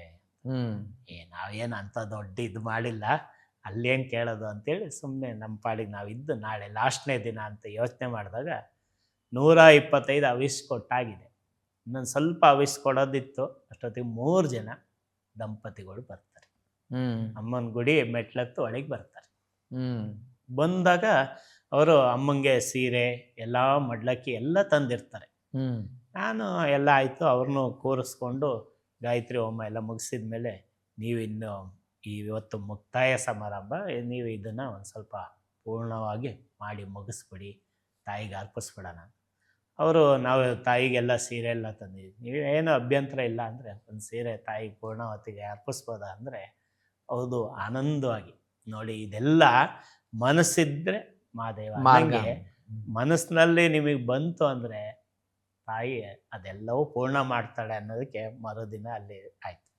ಇಷ್ಟೆಲ್ಲ ಆದ್ಮೇಲೂ ಮನಸ್ಸಲ್ಲಿ ನಮ್ದೊಂದು ಕೊಂಕಿತ್ತು, 5 ಬ್ಲೌಸ್ ಪೀಸ್ ಹಾಕ್ಬೇಕು ಅಂತ. ನಮ್ಮ ಹುಡುಗರ ಹತ್ರ ಎಲ್ಲ ಮಾತಾಡಿದ್ದೆ ಅಲ್ಲಿ, 5 ಬ್ಲೌಸ್ ಪೀಸ್ ಹೋಮಕ್ಕೆ ಹಾಕೋಣ. ಗುರುಗಳು ಸಂಜೆ ಬಂದರು, ಇನ್ನೂ ಅಗ್ನಿ ಆರೇ ಇಲ್ಲ, ಉರಿತಾ ಇದೆ ಒಳಗೆ. ನಿಂದು ಇವತ್ತಿಗೆ ಮುಗೀತಲ್ಲ ಗಾಯತ್ರಿ ಹೋಮ, ಬಾಯ್ಲಿ ಹಂಗಾರೆ 5 ಬ್ಲೌಸ್ ಪೀಸ್ ತಗೊಂಬ ಅಂದರು. 5 ತಗೊಂಡು, ಇಲ್ಲ 5 ಕಲರ್ ತಗೊಂಬ, ನಿನ್ನ ಮನಸ್ಸಲ್ಲಿ ಇದ್ದಿದ್ದು 5 ಕಲರ್ ಬ್ಲೌಸ್ ಪೀಸ್ ಹಾಕ್ಬೇಕು ಅಂದೆಲ್ಲ, ತಗೊಂಬ ಅಂತೇಳಿ ಹಾಕಿ ಇವತ್ತು ಪೂರ್ಣ ಆಯಿತು ಅಂತೇಳಿ ಆಶೀರ್ವಾದ ಮಾಡಿ ಗುರುಗಳು. ಈ ರೀತಿ ಗುರುಗಳ ಸಂಪರ್ಕ. ಪ್ರಥಮ ಬಾರಿಗೆ ನಾನು ವಿನಯ್ ಗುರುಜಿನ ಮಲ್ಲಪ್ಪನಹಳ್ಳಿ ಕ್ಷೇತ್ರದಲ್ಲಿ ಭೇಟಿಯಾಗ ಅವಕಾಶ. ಮಲ್ಲಪ್ಪಹಳ್ಳಿ ಕ್ಷೇತ್ರ, ಹಾಸನದಲ್ಲಿ ಶ್ರೀ ಮಲ್ಲಪ್ಪನಹಳ್ಳಿ ಅಂತ ಒಂದು ಊರಿದೆ. ಅಲ್ಲಿ ಏನು ಕ್ಷೇತ್ರ? ಅಲ್ಲಿ ನಂದಿ, ನಂದಿನು ಮತ್ತು ಶಿವನ ಮಲ್ಲಪ್ಪಜ್ಜಂದು ಒಂದು ಗದ್ದಿಗೆ ಇದೆ, ಮಲ್ಲಪ್ಪಜ್ಜ ಅದು, ಮತ್ತು ಒಂದು ನಂದಿ ಕ್ಷೇತ್ರ ಇದೆ. ಅವಾಗ ಫಸ್ಟ್ ಟೈಮು ವಿನಯ್ ಗುರುಜಿ ಅಲ್ಲಿ ಬಂದರು. ಯಾರೋ ನನಗೆ ಹೇಳಿದ್ರು, ಇವರು ವಿನಯ್ ಗುರುಜಿ ಹಾಗೆ ಹೀಗೆ. ನಾನು ಅವ್ರನ್ನ ನೋಡ್ತಿದ್ದೆ. ಇನ್ನು ಇದು ತುಂಬ ಒಂದು 14 ವರ್ಷದ ಹಿಂದಿನ ಮಾತು. ತುಂಬ ಪುಟ್ಟಾಗಿ ಇಳಿದು ಕಾರಿಂದ ಬಂದರು. ಬಂದಾಗ ಅವ್ರ ಕೈಲಿ ಬ್ರಾಸ್ಲೈಟು, ಟೀ ಶರ್ಟು, ಜೀನ್ಸ್ ಪ್ಯಾಂಟು ಎಲ್ಲ ಹಾಕೊಂಡ್ ಬಂದಿದ್ರು. ಎಲ್ಲರೂ ನಮಸ್ಕಾರ ಮಾಡ್ತಾ ಇದ್ರು. ನನ್ನ ಮನ್ಸಲ್ಲಿ ಬಂತು, ಈ ಹುಡುಗ ಇಷ್ಟೆಲ್ಲ ಹಾಕೊಂಬಂದು ಗುರುಗಳಂತೆ ಇಷ್ಟೆಲ್ಲ ಹಾಕೊಂಬಂದವ್ರೆ, ಇಷ್ಟಿಷ್ಟು ದೊಡ್ಡವ್ರ ಕೈಲೆಲ್ಲ ನಮಸ್ಕಾರ ಮಾಡಿಸ್ಕೊಂತವ್ರಲ್ಲ ಅಂತೇಳಿ ಮನಸ್ಸಿಗೆ ಆಯ್ತು. ನಾನು ಸುಮ್ಮನೆ ದೂರದಿಂದ ಹಿಂಗೆ ಕೈ ಮುಗಿದೆ ಅಷ್ಟೇ. ಅದೇನಾ ಫೋಟೋ ನೀವು ನಂಗೆ ತೋರಿಸಿದ್ದು? ಅದೇ ಫೋಟೋ. ಅದು 14ರದ್ದು, ಅದಕ್ಕೂ ಮುಂಚಿನ ಕತೆ ಹೇಳ್ತಾ. ಆಮೇಲೆ ಗುರುಗಳನ್ನ ಮಾಡಿದೆ. ಅದಾದ ನಂತರ ಮತ್ತೆ 1 ವಾರಕ್ಕೆ ಗುರುಗಳು ಅಲ್ಲಿಗೆ ಬರೋ ಅವಕಾಶ ಬಂತು. ಅಷ್ಟೊತ್ತಿಗಾಗಲೇ ನನಗೆ ನೆಕ್ಸ್ಟ್ ಬಂದರೆ ಅವ್ರನ್ನ ಒಂದು ಪಾದ ಮುಟ್ಟಿ ನಮಸ್ಕಾರ ಮಾಡಬೇಕು ಅಂತ ಮನ್ಸಿಗಾಗಿತ್ತು. ಯಾಕೆ ಆ ಥರ ಆಯಿತು? ಈ ಥರ ಒಂದು ಡೌಟ್ ಡೌಟ್ ಇತ್ತು. ಹೆಂಗ್ ಚೇಂಜ್ ಆಯಿತು ಏನು ಅಂತ ಗೊತ್ತಾಗ್ಲಿಲ್ಲ. ಆದ್ರೆ ಅವ್ರನ್ನ ನೋಡ್ಬೇಕು ಅಂತ ಮನ್ಸಿಗಾಯ್ತು. ಬರೀ ಹಂಗ ಅನ್ನಿಸ್ತಾ ವಿಚಾರ ಬಂತು. ಹ್ಮ್. ವಿಚಾರ ಬಂದಾದ್ಮೇಲೆ ಈ ಸರಿ ಬಂದ್ರೆ ಖಂಡಿತ ಅವ್ರದ್ದು ಒಂದು ಪಾದ ಮುಟ್ಟಿ ನಮಸ್ಕಾರ ಮಾಡ್ಬೇಕು ಅಂತ ಆಯ್ತು. ಹ್ಮ್ ಅದು ಹಂಗ ಅನ್ಸಿದ ತಕ್ಷಣ ಗುರುಗಳು ಅಲ್ಲಿಗೆ ಬಂದ್ರು. ಹ್ಮ್ ಬಂದವರೇ ನಾನು ಏನೇ ರೆಡಿ ಮಾಡ್ತಾ ಇದ್ದೆ, ನನ್ನ ಹಿಂದೆನೆ ನಿಂತವ್ರೆ. ಅವ್ರ ಕೈಯಲ್ಲಿ ಹೂವಿನ ತಟ್ಟೆ ಅದು ಇದೆಲ್ಲ ಇತ್ತು. ಸುಮ್ಮನೆ ಬಂದು ಹಿಂದೆ ಬೆನ್ನಿಗೆ ಟಚ್ ಆಯ್ತು. ಏನು ಅಂತ ತಿರುಗಿ ನೋಡ್ತೀನಿ ಗುರುಗಳು. ಅಷ್ಟೊತ್ತಿಗಾಗಲೇ ಮೈ ಜುಮ್ ಅಂದ್ಬಿಡುತ್ತು. ಹಿಂದೆನೆ ಬಂದಿದ್ದಾರೆ. ಫಸ್ಟ್ ಹಂಗ ಅನ್ಕೊಂಡವನಿಗೆ ಹ್ಮ್ ಒಂದು ವಾರದಲ್ಲಿ ಹಿಂಗಾಯ್ತು. ಹ್ಮ್ ಆಮೇಲೆ ಆಗಿ ಎಲ್ಲ ಆದ್ಮೇಲೆ ಗುರುಗಳ ದರ್ಶನ ಎಲ್ಲ ಆಯ್ತು. ಗುರುಗಳು ಹೊರಟ್ರು. ಹ್ಮ್ ಹೊರಡ್ಬೇಕಾದ್ರೆ ಓಡೋಗಿ ಅವ್ರ ಕಾರ್ ಹತ್ರ ಒಂದು ನಮಸ್ಕಾರ ಮಾಡೋಣ ಅಂತ ಹೋದ್ರೆ, ಆನಂದ್ ಸಾಯಿ ಇವತ್ತು ಬ್ರಾಸ್ಲೆಟ್ ಹಾಕಿಲ್ಲ, ಟೀ ಶರ್ಟ್ ಹಾಕಿಲ್ಲ, ಜೀನ್ಸ್ ಪ್ಯಾಂಟ್ ಹಾಕಿಲ್ಲ, ಇವೆಲ್ಲ ವಿಚಾರವನ್ನೇ ಹೇಳಿದ್ರು. ಆಯ್ತು ಗುರುಗಳೇ, ತಪ್ಪಲ್ಲ, ನಿನ್ನ ಮನ್ಸಲ್ಲಿ ಇತ್ತು ತಾನೆ. Super super. ಆಮೇಲೆ ಇಷ್ಟ ಆಗಿದ್ಮೇಲೆ ಎಲ್ಲ ಆಯ್ತು. ಪಾದಕ್ಕೆ ಬಿದ್ದು ನಮಸ್ಕಾರ ತಗೊಂಬೇಕು ಹೇಳು, ಹಿಮಾಲಯಕ್ಕೆ ಹೋಗ್ಬೇಕು, ರೆಡಿ ಆಗು ಅಂತ ಹೇಳಿ ಅವಾಗ ಆಶೀರ್ವಾದ ಮಾಡಿದ್ರು. ಅದೇ ಇದೆಲ್ಲ ನಮ್ಗೆ ಗೊತ್ತೇ ಇಲ್ಲ. ಇಷ್ಟು ವೈಷ್ಣೋದೇವಿವರೆಗೂ ಹೋಯ್ತೀನಿ ಅಂದ್ರೆ 90% ಹಿಮಾಲಯದ ಹತ್ರ ಹೋದಂಗೆ. ಹೌದೌದೌದು. ಇನ್ನೊಂದು 10% ಇದೆ ಆ ಕಡೆ. ಅಷ್ಟೇ ಅಲ್ಲೇ ಹತ್ರ ಇದೆ. ಅಷ್ಟುವರೆಗೂ ಹೋಗಿದೆ. ಮತ್ತೆ ಇನ್ಯಾವಾಗಿದೆಯೋ ಅದು ಆ ಯೋಗ ಗೊತ್ತಿಲ್ಲ. ಆದರೆ ಹೀಗೆ ತುಂಬ ವಿಚಾರ ಅನುಭವಗಳು ಗುರುಗಳಿಂದ. ಆಮೇಲೆ ಸಂಪರ್ಕಗಳು ಜಾಸ್ತಿ ಆಯಿತು. ಗುರುಗಳ ದರ್ಶನ ಆಯ್ತಾ ಬಂತು. ಗುರುಗಳು ಏನೇನು ಮಾತಾಡ್ತಿರ್ತಾರೆ ಅದು ಇದು ಎಲ್ಲ ವಿಚಾರಗಳೆಲ್ಲ ನೋಡ್ತಿದ್ದಾಗ ಇವರು ಸಾಮಾನ್ಯದವರಲ್ಲ ಅಂತ ಅರಿವಾಯಿತು. ಆ್ಯಕ್ಚುಲಿ ನಿಮ್ಮ ಉದಾಹರಣೆನೇ ಇಟ್ಕೊಂಡು ಇವತ್ತಿನ ನಮ್ಮ ಯುವ ಪೀಳಿಗೆ ಯುವಕರೇನು ನೋಡ್ತದೆ ಅವ್ರಿಗೊಂದು ಹೇಳಕ್ಕೆ ಇಷ್ಟಪಡ್ತೀನಿ. ಆನಂದ್ ಸರ್, ನಿಮ್ಮ ಪರ್ಮಿಷನ್ ಕೊಟ್ಟ ನನಗೆ ನೋಡಿ, ನಾವು ಪಾದಯಾತ್ರೆ ಮಾಡಿದ್ರು, ಕೆಲವರು ಉರುಳು ಸೇವೆ ಮಾಡಿದ್ರು, ಅದನ್ನೆಲ್ಲ ನಾವು ಟಿ ವಿಲಿ ನೋಡ್ತಿರ್ತೀವಿ, ನ್ಯೂಸಲ್ಲಿ ನೋಡ್ತಾ ಇರ್ತೀವಿ. ಎಷ್ಟೋ ಜನ ಯೂತ್ಸ್ ಇದನ್ನು ತುಂಬ ಈಸಿ ಅಂದ್ಕೊಂಡಿದ್ದೀರಾ. ಯಾಕಂದ್ರೆ ನಾನು ಅಂದ್ಕೊಂಡಿದ್ದೆ ಅದನ್ನು. ನನಗೆ ವಾಕಿಂಗ್ ಇಷ್ಟ, ನಡ್ಕೊಂಡು ಹೋಗೋದು, ಒಂದು ಪಾರ್ಕಲ್ಲಿ ನಡೆಯೋದು, ಇನ್ನೊಂದೆಲ್ಲೋ ನಡೆಯೋದು. ನಂಗೆ ನಡೆಯೋದಂದರೆ ತುಂಬ ಇಷ್ಟ. ಓಕೆನಾ, ಒಂದು ವಾಕಿಂಗ್ ಥರ ಹೋಗ್ತೀವಲ್ಲ, 1-2 ಕಿಲೋಮೀಟ್ರ್ 3 ಕಿಲೋಮೀಟ್ರ್ ಅಂದ್ಕೊಂಡು ಇದೇ ಥರ ಇದ್ಬಿಡುತ್ತೆ ಪಾದಯಾತ್ರೆ ಅಂತ ಅನ್ಕೊಂಬಿಟ್ಟಿದ್ದೆ. ಆನಂದ್ ಸಾಯಿ ಅವರೇ, ನಾನು ಮಂತ್ರಾಲಯಕ್ಕೆ ಪಾದಯಾತ್ರೆ ಮಾಡಿದಾಗ ಡೈಲಿ 35 ಕಿಲೋಮೀಟ್ರ್ 40 ಕಿಲೋಮೀಟ್ರು ಅದು ನಡೆದಾಗಲೇ ನನಗೆ ಗೊತ್ತಾಗಿದ್ದು ಅದೊಂದು ಅಗಾಧವಾದಂಥ ಎಕ್ಸ್ಟ್ರಾಡಿನರಿ ಅನುಭವ ಅದು. ಈಗ ನಾವು ನಿಮ್ಗೆ ಇನ್ನೊಂದು ಹೇಳ್ತೀನಿ. ನಾವೆಲ್ಲ ವೀಕೆಂಡ್ ಅಂದ ತಕ್ಷಣ ನಮಗೆ ಸಿಟಿಗೆ ಹತ್ರನೋ ಒಂಚೂರು ಔಟ್ಸ್ಕರ್ಟ್ಸಲ್ಲೆಲ್ಲ ಹೋದಾಗ ಒಂದು ಬೆಟ್ಟ ಹತ್ತೋದು, ಏನೋ ಒಂದು ಟ್ರೆಕ್ಕಿಂಗ್ ಅಂದ್ಕೊಂಡೆಲ್ಲ ಖುಷಿಯಾಗಿ ಹೋಗ್ತೀವಲ್ಲ, ಆ ಥರ ಮೋಜು ಮಸ್ತಿಯಲ್ಲಿ ಮಾಡೋಕ್ಕಾಗಲ್ಲ. ನೀವೊಂದು ಯಾವುದೇ ಇದಕ್ಕೆ ಹೋಗಬೇಕು, ಒಂದು ವಾಕಿಂಗು ಈ ಥರ ಪಾದಯಾತ್ರೆ ಮಾಡಬೇಕು ಅಂದರೆ ಒಂದು ಟಾರ್ಗೆಟ್ ಇಟ್ಕೊಂಡಾಗ, ಮತ್ತು ನಿಮಗೆ ಯಾವುದೇ ಒಂದು ದೇವರದ ಬೆಟ್ಟ ಹತ್ತಬೇಕು ಅಂತಂದಾಗ it is not at all easy. ಏನೋ ಫ್ರೆಂಡ್ಸ್ಗಳಿದ್ದಾಗ ಶೂಗಳು ಹಾಕ್ಕೊಂಡು, ಏನೋ ಸ್ಟಿಕ್ ಇಟ್ಕೊಂಡು, ತಿನ್ನೋಕ್ಕೇನೋ ಜೊತೆಲೆಲ್ಲ ಇಟ್ಕೊಂಡು, ಜೋಕ್ಸ್ಗಳು ಹೊಡ್ಕೊಂಡು ಮಾತಾಡಿಕೊಂಡು ಟ್ರೆಕ್ಕಿಂಗ್ ಮಾಡೋದು ಬೇರೆ. That is entirely different. ನೀವು ಟೋಟಲಿ ಒಂದು ದರ್ಶನಕ್ಕೆ ಹೋಗಬೇಕು ಅಂತಂದಾಗ ಎಲ್ಲ ಒಂದು ಆ ಭಜನಾ ಮಂಡಳಿ ಅಥವಾ ಪಾದಯಾತ್ರಾ ಮಂಡಳಿ ಅಂತ ಏನಂತಾರೆ, ಅವ್ರ ಜೊತೆ ನೀವು ಮಾಡಿದಾಗ ನಿಮಗೆ ಆಗುವ ಅನುಭವಗಳೇ ಬೇರೆ.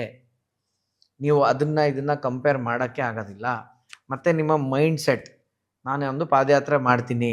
ಈಗ ಅವ್ರು ಹೇಳಿದ್ರಲ್ಲ, ಅವ್ರು ಬರೀ ಕಾಲು ಪಾದಯಾತ್ರೆ ಮಾಡಿ ಗಾಯ ಆಗಿ ಸೆಪ್ಟಿಕ್ ಆಗಿ ಕಾಲೆಲ್ಲ ಸ್ಮೆಲ್ ಬರೋ ರೇಂಜ್ಗೆ ಆಗಿತ್ತು ಅಂದ್ಬಿಟ್ಟು ಅಂತ. ಅಂದರೆ ಎಷ್ಟು ನೋವು ತಿಂದಿರ್ಬೇಕು ಸರ್. ನನಗೆ ಆಯ್ತದ. ಆಮೇಲೆ ನಾನು ಮಂತ್ರಾಲಯದಿಂದ ಬಂದಮೇಲೆ ನನ್ನ ಕಾಲು ಬೊಬ್ಬೆ ಆಗಿತ್ತು. ಇದ್ರದ್ದು ಮಜಾ ಹೇಳ್ತೀನಿ ಕೇಳಿ. ನನಗೆ ಆ್ಯಕ್ಚುಲಿ ಪರ್ಮಿಷನ್ ಸಿಕ್ಕಿರಲಿಲ್ಲ ಗುರುಗಳಿಂದ. ಪ್ರೀವಿಯಸ್ 2 ವರ್ಷದಿಂದ ನಾನು 2 ಸಲ ಕೇಳಿದಾಗ್ಲೂ ಮಾಡಬೇಕಾ, ನೀನು ಮಾಡಬೇಕಾ, ಹೋಗ್ಬೇಕಾ ಅಂತಲೇ ಪ್ರಶ್ನೆಲ್ಲೇ ಬಿಡೋರು. ನಾನು ಏನು ತಪ್ಪು ಕೇಳ್ತಾ ಇದ್ದೀನಿ, ನಾನೇನು ಅಂಥದ್ದು ಕೇಳಬಾರ್ದು ಕೇಳ್ತಾ ಇದ್ದೀನಿ ಇವ್ರ ಹತ್ರ. ಒಂದು ಪಾದಯಾತ್ರೆಗೆ ಯಾಕೆ ಅಪ್ರೂವಲ್ ಕೊಡ್ತಿಲ್ಲ ಗುರುಗಳು ಅಂತ ನನಗೆ. ಹೌದು.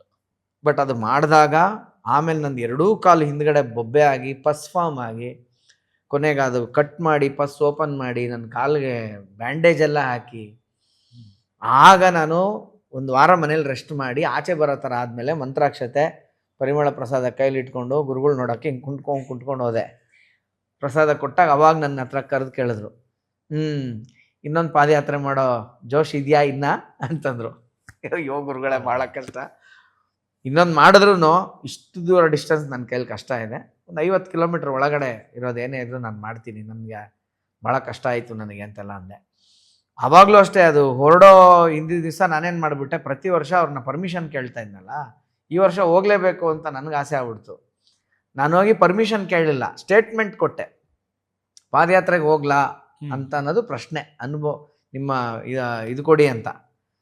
ನಾನೇನು ಮಾಡಿದೆ, ಪಾದಯಾತ್ರೆಗೆ ಹೋಗ್ತಾ ಇದ್ದೀನಿ, ಒಳ್ಳೆ ಆಶೀರ್ವಾದ ಮಾಡಿ ಅಂದೆ. ನೋಡಿ ಸೆಂಟೆನ್ಸಲ್ಲಿ ಎಷ್ಟು ವ್ಯತ್ಯಾಸ ಇದೆ. ಗುರು ಹತ್ರ ಮಾತಾಡ್ಬೇಕಾದ್ರೆ ಸೆಂಟೆನ್ಸಲ್ಲಿ ಎಷ್ಟು ವ್ಯತ್ಯಾಸ ಇದೆ. ಅವಾಗ ಅವ್ರು ಇಷ್ಟೇ ಅಂದರು, ಯಥಾ ಇಚ್ಛಸಿ ತಥಾ ಕುರು ಅಂದರು. ಹಿಂಗೆ ಅಂದರು ಸಂಸ್ಕೃತಲ್ಲಿ, ಯಥಾ ಇಚ್ಛಸಿ ತಥಾ ಕುರು ಅಂದರು. ನಮ್ಗೆ ಸ್ವಲ್ಪ ಸಂಸ್ಕೃತ ಅರ್ಥ ಆಗುತ್ತಲ್ಲ, ನನ್ನ ಫಸ್ಟ್ ಲ್ಯಾಂಗ್ವೇಜ್ ಸಂಸ್ಕೃತ ಬರೋದು ಹೈಸ್ಕೂಲ್. ಯಥಾ ಇಚ್ಛಸಿ ತಥಾ ಕುರು ಅಂದರೆ ನೀನು ಹೆಂಗೆ ಇಚ್ಛನೋ ಹಂಗೆ ಮಾಡ್ಕೋ ಅಂತ. ಅಲ್ಲೇ ಹೊಡೀತು ನನಗೆ. ನಿನ್ನಿಷ್ಟ ನೀನು ಮಾಡ್ಕೊ ಅಂತ ಹೇಳೋದನ್ನ ಸಂಸ್ಕೃತಲ್ಲಿ ಸ್ಟ್ಯಾಂಡರ್ಡ್ ಆಗಿ ಬಯ್ಯೋ ಥರನೇ ಹೇಳ್ತಿದ್ದಾರೆ. ಇದರಲ್ಲಿ ಯಾಕೋ ನನಗೆ ಆಶೀರ್ವಾದ ಮಿಸ್ಸಿಂಗ್ ಇದೆಯಲ್ಲ ಅಂತಲೇ ಅಂದ್ಕೊಂಡೆ. ಇಲ್ಲ ನೀನು ಹೋಗ್ಬಾ, ಇವಾಗ ನಿಮ್ಗೆ ಹೇಳಿದ್ರು ಗೊತ್ತಾ, ನೀವು ಹೋಗ್ಬಾ, ನೀವು ಊಟದ ಬಗ್ಗೆ ಹೇಳಿದಾಗ ಒಂದೊತ್ತು ನಿನ್ಗೆ ಅರೇಂಜ್ ಆಗೇ ಆಗುತ್ತೆ ಅಂದರು ಊಟ. ನಿಮ್ಗೆ ಅದೇ ಥರ ನಿಮ್ಗೆ ಒಂದೊತ್ತು ಎಲ್ಲ ಕಡೆ ಅರೇಂಜ್ ಆಯಿತು. ಹೌದು, ಆದರೆ ನನಗೆ ಅವರು ಪರ್ಮಿಷನ್ ಆ್ಯಕ್ಚುಲಿ ಆಗಿರಲಿಲ್ಲ. ಯಥಾ ಇಚ್ಛಸಿ ತಥಾ ಕುರು ಅಂದರು. ಸರಿ ಓಕೆ, ನಿನ್ನ ಇಷ್ಟದಂತೆ ಮಾಡು ಅಂತಿದ್ದಾರೆ. ನಮ್ಮ ಇಷ್ಟ ಮಾಡೋಣ, ನಾನೇನು ತಪ್ಪು ಮಾಡ್ತಾ ಇದ್ದೀನಿ ಅಂದ್ಕೊಂಡೆ. ಬಟ್ ವಿಪರೀತ ಕಷ್ಟ ಆಯಿತು ಆನಂದ್ ಸಾವ್ರೆ. ಅಂದರೆ ಆ ಒಂದು ತಂಡ ಏನಿದೆ, ಪಾದಯಾತ್ರೆ ತಂಡ, ಮಹಾಲಿಂಗಪುರದ ಸ್ನೇಹಿತರು, ತುಂಬ ಅನುಭವಿಗಳು, ಅವ್ರ ಜೊತೆ ಇದ್ದಿದ್ದಕ್ಕೆ ನನಗೆ ಬಚಾವ್. ನಿಮ್ಮ ಥರ ನಾನೇನಾದ್ರು ಚಾನ್ಸ್ ತಗೊಂಡು ಒಬ್ಬನೇ ಹೋಗ್ತೀನಿ ಅಂತ ಹೋಗಿದ್ರೆ, ಪಂಚರ್ ಆದರೆ ಹಾಕೊಳ್ಳೋಕ್ಕೆ ಸ್ಟೆಪ್ನಿನೂ ಅಲ್ಲಿ ವೀಲ್ ಅಲ್ವಲ್ಲ, ಇದು ಅಲೈನ್ಮೆಂಟು ಕಾಲು ಎಲ್ಲೋ ಒಂದು ಕಡೆ ಕೂತ್ಕೋಬೇಕಾಗಿತ್ತು. ನನ್ನ ಪರಿಸ್ಥಿತಿ ಏನಾಗ್ತೈತೇನೋ. ಹಂಗಾಗಿ ಆ ರೀತಿನೇ ನನ್ನ ಕಾಲು ಸೆಪ್ಟಿಕ್ ಆಗಿ ಕೆಳಗಡೆ ನರ ಕಾಣ್ತಾ ಇದ್ದಾಗ ಭಗವಂತ, ಅಲ್ಲಿ ಹತ್ರದಲ್ಲಿ ಒಂದು ಆಂಜನೇಯ ದೇವಸ್ಥಾನ ಇತ್ತು. 3 ಕಿಲೋಮೀಟ್ರು ಹೆಂಗೋ ಟವಲ್ ಸುತ್ಕೊಂಡು ಹೋಗ್ಬೇಕಾರೆ ಯಾರೋ ಒಬ್ರು ಸಿಕ್ಕಂದ್ರು. ಯಾವ ದೇವ್ರು ಹೇಳಿದ್ದಂದ್ರೆ ಈ ಥರ ಎಲ್ಲ ಅವತಾರ ಮಾಡ್ಕೊಂಡು ಬಾ ಅಂತ ಹೇಳೋರು. ನನಗೆ ಅವಾಗ ಶಾಕ್ ಆಯ್ತು. ನಾನು ಪಡ್ತಿರೋ ಕರ್ಮಕ್ಕೆ ಭಗವಂತಂಗೆ ಯಾಕೆ ಬಯಸ್ಬೇಕು ಅಂತೇಳಿ ಆಗ್ಲೇ ಟವಲ್ ತೆಗ್ದ್ಬಿಟ್ಟೆ. ತೆಗೆದ್ರೆ 1 ಕಿಲೋಮೀಟ್ರ್ ನಡೆಯೋಷ್ಟರಲ್ಲಿ ಸಾಕಾಗೋಯ್ತು. ಒಂದು ಆಂಜನೇಯ ದೇವಸ್ಥಾನ ಹತ್ರ ಮಲಗ್ದೆ. ಇದು 2 ದಿನ ಆಗಲಿ 3 ದಿನ ಆಗಲಿ ಸ್ವಲ್ಪ ಕೂಡಿದ್ಮೇಲೆ ನಡೀತೀನಿ ಅಂತ. ನೀವು ನಂಬ್ತೀರ, ಭಗವಂತನ ಇಚ್ಛೆ. ಆ ದಿನ ಭಗವಂತ ನನಗೆ ಈ ದಿನ ಇಂಥ ಕಡೆ ಅನ್ನೋದು ಋಣ ಅಂತ ಬರ್ದಿದ್ದಾನೆ ಅಂದ್ರೆ ಅದು ಯಾರ ಕೈಯಿಂದ ತಪ್ಸಕ್ಕಾಗಲ್ಲ ಅನ್ನೋಕ್ಕೆ ನಾನು ಅಲ್ಲಿ ಮಲಗಿರೋ ಜಾಗಕ್ಕೆ ಮಲಗಿಬಿಟ್ಟಿದ್ದೀನಿ. ನನಗೇನು ಗೊತ್ತೇ ಇಲ್ಲ. ಒಬ್ಬರು ತಮಿಳ್ನಾಡಿಂದ ಒಂದು ಲಾರಿ ಬಂದು ಅಲ್ಲಿ ಅಡುಗೆ ಮಾಡಿ ಊಟ ಮಾಡಿ ನನಗೊಂದು ತಟ್ಟೆಲ್ಲ ಹಾಕೊಂಬಂದು ಊಟ ಕೊಡ್ತಾರೆ. ಇವತ್ತು ನೋಡಿ ಆ ಬಾಯಿ ರುಚಿ ಇದೆ.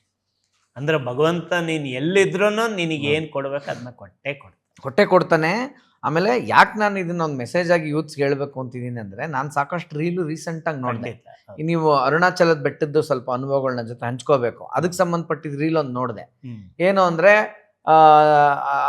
ಅರುಣಾಚಲ ಬೆಟ್ಟ ಹತ್ತಕ್ಕೆ ಅಂದರೆ ಗಿರಿ ಪ್ರದಕ್ಷಿಣೆ ಅಂತಾರಲ್ಲ, ಅದು ಹಾಕಕ್ಕೆ ಮುಂಚೆ ಎಲ್ಲ ಹುಡುಗರು ಜೋಶಲ್ಲಿ ಹೇಳ್ತಾ ಇರೋದು, ನಾನು ಶೂನೇ ಇಲ್ಲದೆ ನಡೀತೀನಿ, ಚಪ್ಪಲಿ ಇಲ್ಲದೆ ನಡೀತೀನಿ, ಏನು ಹಿಂಗೆ ಸುತ್ಕೊಂಬಂದ್ರೆ 15 ಕಿಲೋಮೀಟ್ರ್ ಅಷ್ಟೇ ತಾನೆ ಅಂತೆಲ್ಲ ಮಾತಾಡೋದು.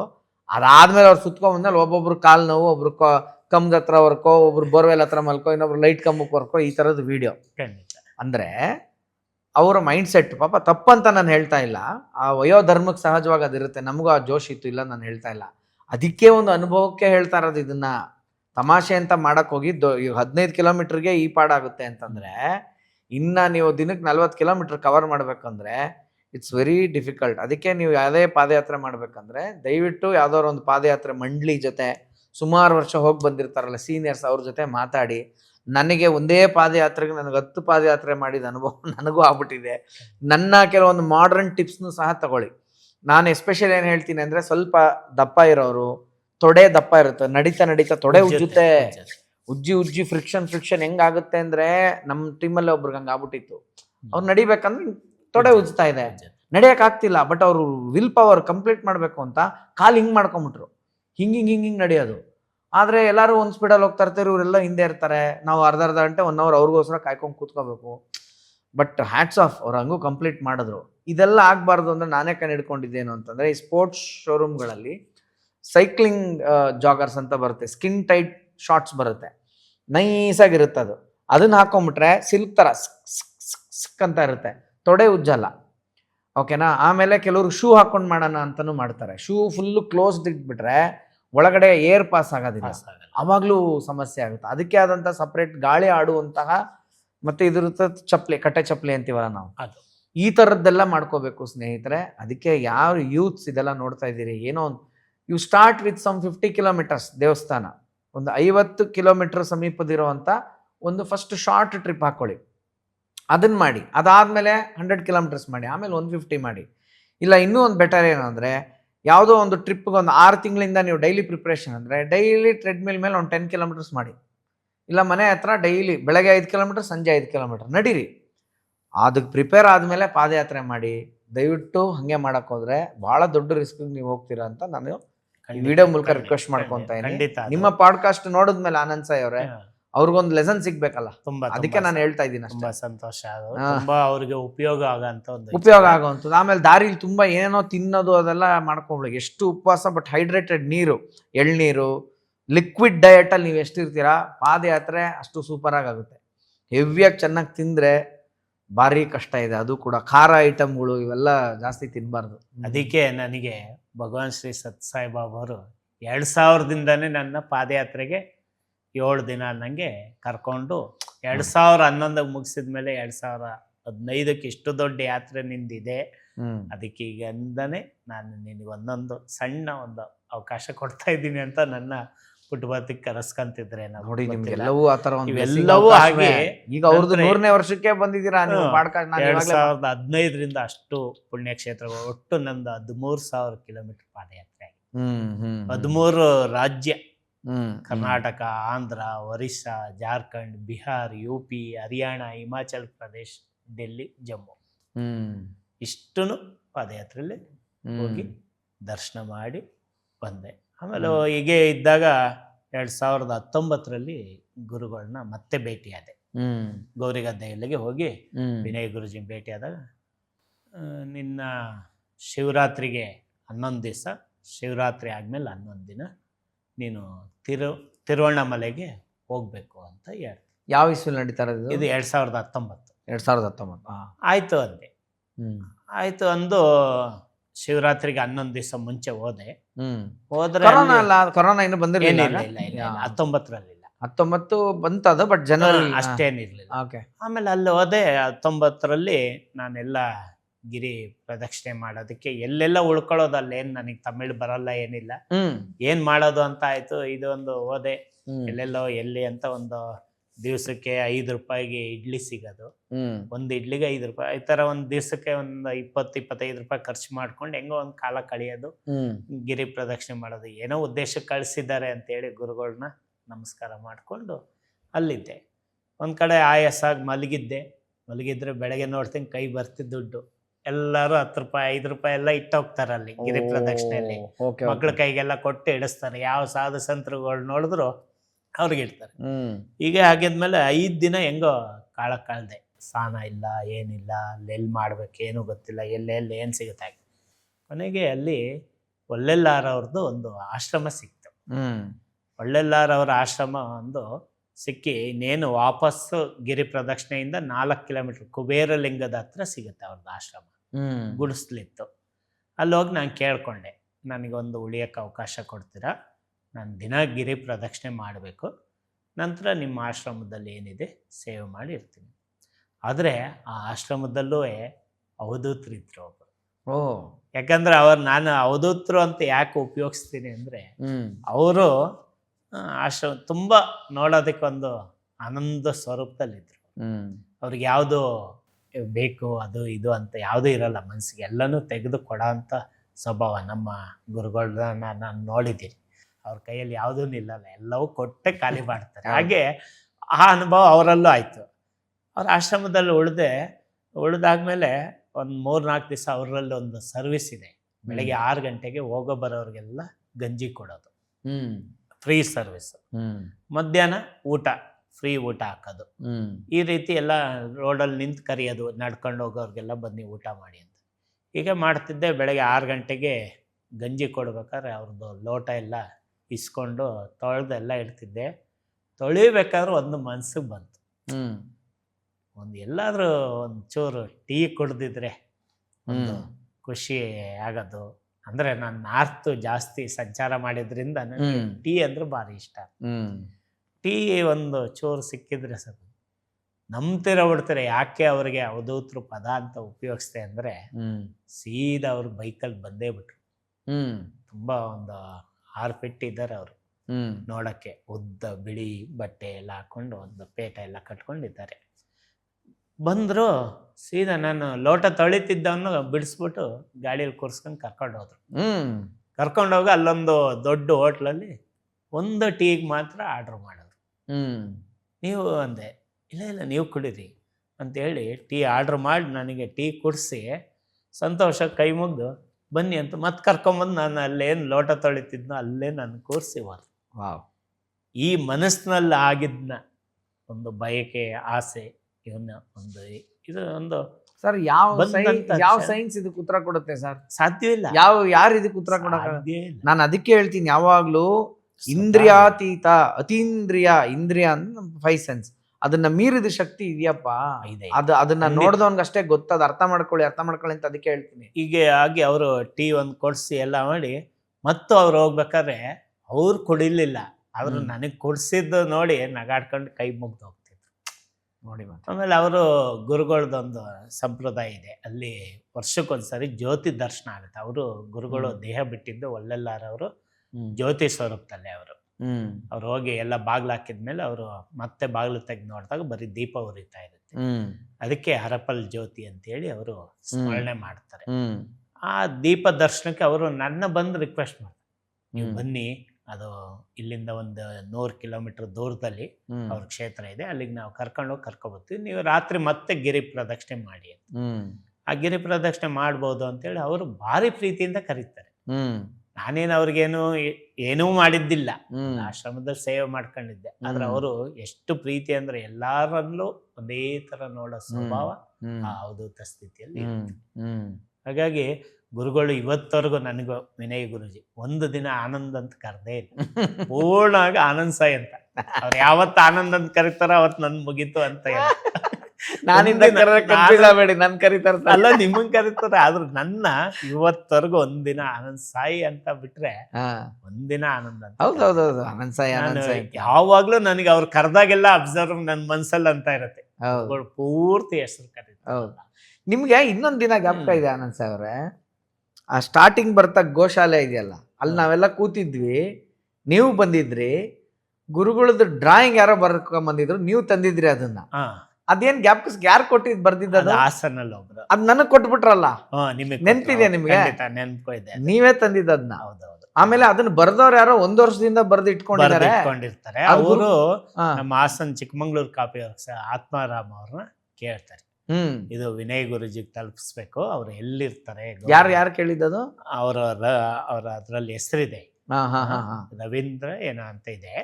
ಅವರು ಹಾಸನ್ ಆತ್ಮಾರಾಮ್ ಅವ್ರಿಗೆ ಫ್ರೆಂಡ್, ಚಿಕ್ಕಮಂಗ್ಳೂರ್ ಕಾಪಿ ಅವ್ರಿಗೆ ಆತ್ಮಾರಾಮ್ ಅಂತ ಇದೆ. ಅವ್ರನ್ನ ಕೇಳ್ತಾರೆ. ಅವ್ರನ್ನ ಕೇಳಿದಾಗ ಅವ್ರ ಮನೆಗೆ ಎಲ್ಲಾ ಗುರುಗಳು ಬಂದು ಹೋದಂತ ಒಂದು ಮನೆ ಅದು. ಅಲ್ಲಿಗೆ ನಮ್ಮ ಗುರುಗಳು ತುಂಬಾ ಪಾದಾರ್ಪಣೆ ಮಾಡಿದ್ದಾರೆ. ಹಾಗೆ ಅವ್ರು ಕೇಳಿದಾಗ ಅವರು ನನಗೆ ಅಡ್ರೆಸ್ ಕೊಡ್ತಾರೆ, ಇಂಥವ್ರೊಬ್ರು ಸದಾ ಹೋಗ್ತಿರ್ತಾರೆ, ಅವ್ರಿಗೆ ಕೊಡಿ ಅಂತ. ಹಂಗಾಗಿ ನೀವು ತಂದಿದ್ದ. ಹಾಗಾಗಿ ಅದು ನನಗೆ ತಲುಪಿಸ್ತಾರೆ. ಅವ್ರಿಗೂ ಬರೋದಕ್ಕೆ ಟೈಮ್ ಇಲ್ಲ ನೋಡಿ, ಅವಕಾಶ ಗುರುಗಳು ಇದ್ದಾರೆ ಅಂದ್ರೂ ಎಲ್ಲಾರ್ಗು ಎಲ್ಲಾ ಗುರುಗಳು ದರ್ಶನ ಮಾಡಕ್ ಸಾಧ್ಯವೇ ಇಲ್ಲ. ಅದು ಮತ್ತೆ ಬಾಬಾ ಹೇಳ್ತಿದ್ರ, ಎಲ್ಲಾ ಈ ಕ್ಷೇತ್ರಕ್ಕೆ ಬರ್ಬೇಕಾದ್ರೂ ನನ್ನ ಸಂಕಲ್ಪ ಬೇಕು, ನನ್ನ ಇಚ್ಛೆ ನನ್ನ ಸಂಕಲ್ಪ ಇದ್ರೆ ಮಾತ್ರ ಎಲ್ಲರಿಗೂ ಅವಕಾಶ. ಪ್ರತಿಯೊಂದು ಗುರುಗಳು ದರ್ಶನ ಮಾಡೋದಕ್ಕೂ ಅವರ ಸಂಕಲ್ಪ, ಅವರ ಇಚ್ಛೆ ಇದ್ರೆ ಮಾತ್ರ ನಾವು ಅದಕ್ಕೆ ಹೋಗಕ್ ಸಾಧ್ಯ. ಈ ರೀತಿಯಾಗಿ ಅಲ್ಲಿ ತಿರುವಣ್ಣಾಮಲೆಯಲ್ಲಿ ಅವರ ಆಶ್ರಮದಲ್ಲಿ ಉಳಿದೆ. ಅವರು ನನಗೆ ಎಲ್ಲ ಮುಗೀತು. 48 ದಿನ ಆಯ್ತು. ನಾಳೆ ಯುಗಾದಿ, ಇವತ್ತು ಅಮಾವಾಸ್ಯೆ. ಇನ್ನೇನು ನಾನು ಡೈರೆಕ್ಟ್ ಬಸ್ಸಲ್ಲಿ ವಾಪಸ್ಸು ಬರಬೇಕು ಅಂತ ಹೇಳಿ ಮಾಡಿದಾಗ, ಅಲ್ಲಿ ಆಶ್ರಮದಲ್ಲಿ ನೀವು ಇನ್ನು ಹೋಗ್ಬೇಕಾದ್ರೆ ಅಲ್ಲಿ ಏನು ತಿನ್ನೋದು ಅಂತೇಳಿ ಅವರೇ ಒಂದಿಷ್ಟು ಚಪಾತಿ ಎಲ್ಲ ಮಾಡಿಕೊಡ್ಬೇಕಾದ್ರೆ ಇಬ್ಬರು ಓಡ್ ಬಂದರು.